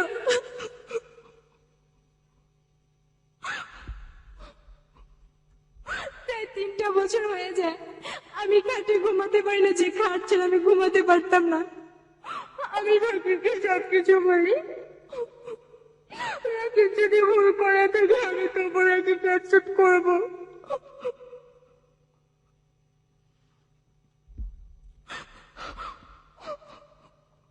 This is the story of life. এটাই হচ্ছে হিমার জীবনের গল্প। আমরা একটা ব্রিদিং স্পেস নিতে চাই একটা গানের মধ্য দিয়ে। শুধু এতটুকুই বলার আছে, ওর একটা বিশাল মানসিক পরিবর্তন দরকার। ও কিন্তু সবচেয়ে বড় পেনাল্টি যেটা পাচ্ছে, ও still in love with Rakib. 16 বছর বয়স কিছুই না। আমি একটু সরাসরি আপনার সঙ্গে কথা বলতে চাই, একটু নিজেকে কন্ট্রোল করুন প্লিজ। আপনাকে শক্ত হতে হবে এবং আপনাকে ইমোশন দেখিয়ে আপনাকে ইমোশনের জায়গা থেকে বের করা যাবে না, বিকজ আপনি রং ইমোশনের মধ্যে রয়েছেন। হ্যাঁ, আপনি ভুল করছেন। আপনার প্রথম ভুল হচ্ছে, দ্বিতীয় ভুল এবং তৃতীয় ভুল, সব ভুলই হচ্ছে আপনার লাভ। পুরো লাভটাই আপনার ভুল। হ্যাঁ, এখানে আসলে ইমোশন দেখানোর কোনো জায়গা নেই। আমি শুরু থেকে শেষ পর্যন্ত আমি আপনার প্রতি কোনো ইমোশন দেখানোর কোনো জায়গা খুঁজে পাইনি। প্রথম কথা হচ্ছে এটা। কেন বলছি, একটা ছেলেকে আপনি বকাঝকা করতে গিয়ে আপনি তার প্রেমে পড়লেন, ঠিক আছে, ভালো কথা, পড়েছেন, হয় সবার লাইফে, বয়স অনেক কম। তারপরে আপনি একের পর এক ছেলেটা আপনার সাথে যে ব্যবহার করেছে বা আপনি যে ব্যবহার করেছেন, গলায় ফাঁসি নিতে গিয়েছেন, সবকিছু মিলিয়ে আপনি ছেলেটার প্রতি এখনো যে অ্যাডিকশনের মধ্যে রয়েছেন, সেই অ্যাডিকশনটাকে আমি কোনোভাবে মেনে নিতে পারি না। কিন্তু সেটার জন্য আমি আপনাকে দোষ দিই না, কারণ অ্যাডিকশন আপনি নিজে হাতে আপনার কাছে নিয়ে আসেননি। আপনার এখানে যেটা দরকার ছিল, খুব ভালো করে আপনাকে কাউন্সেলিং করা, খুব ভালো করে আপনাকে প্রতি মুহূর্তে বোঝানো, প্রতি মুহূর্তে আপনার পাশে বন্ধুর মতো থেকে আপনাকে হেল্প করা। সেটা আপনার ফ্যামিলি মেম্বার হতে পারতো, আপনার ভালো ফ্রেন্ড সার্কেল হতে পারতো, যারা আপনার বিপদের পাশে এসে দাঁড়াবে। হয়তো সার্টেন পিরিয়ড অফ টাইম, 6 মাস খুব কষ্ট হতো, 1 বছর খুব কষ্ট হতো। আপনি যদি লেখাপড়ার দিকে ঠিক থাকতেন, আপনার যদি বাকি স্ট্রিম গুলো ঠিক থাকতো, আপনি এই ঝামেলা থেকে বের হয়ে আসতে পারতেন। কারণ বয়ঃসন্ধিকালের এই যে ঝামেলাটা, সেটা খুব বেশি দিন থাকে না। বয়ঃসন্ধিকাল পার হয়ে যাবার পরপরই মানুষ বুঝতে পারে যে তার জীবনে কত বড় একটা ভুল হতে চলেছিল। শুধু এতটুকুই বলার আছে। কিন্তু still you are in danger. আপনি এখন পর্যন্ত বিপদের মধ্যে আছেন, কারণ আপনি রাকিবের অ্যাডিকশন থেকে বের হয়ে আসতে পারেননি। দেখুন, এটা আপনি আপনার জায়গা থেকে বুঝবেন না, কিন্তু আমি, ওর যারা ফ্যামিলি মেম্বার আছে তারা হয়তো আজকে এখানে শুনছেন, বাবা মা যারা আছেন তারা হয়তো শুনছেন, তাদের সবার প্রতি একটা রিকোয়েস্ট রেখে একটা কথা বলতে চাই।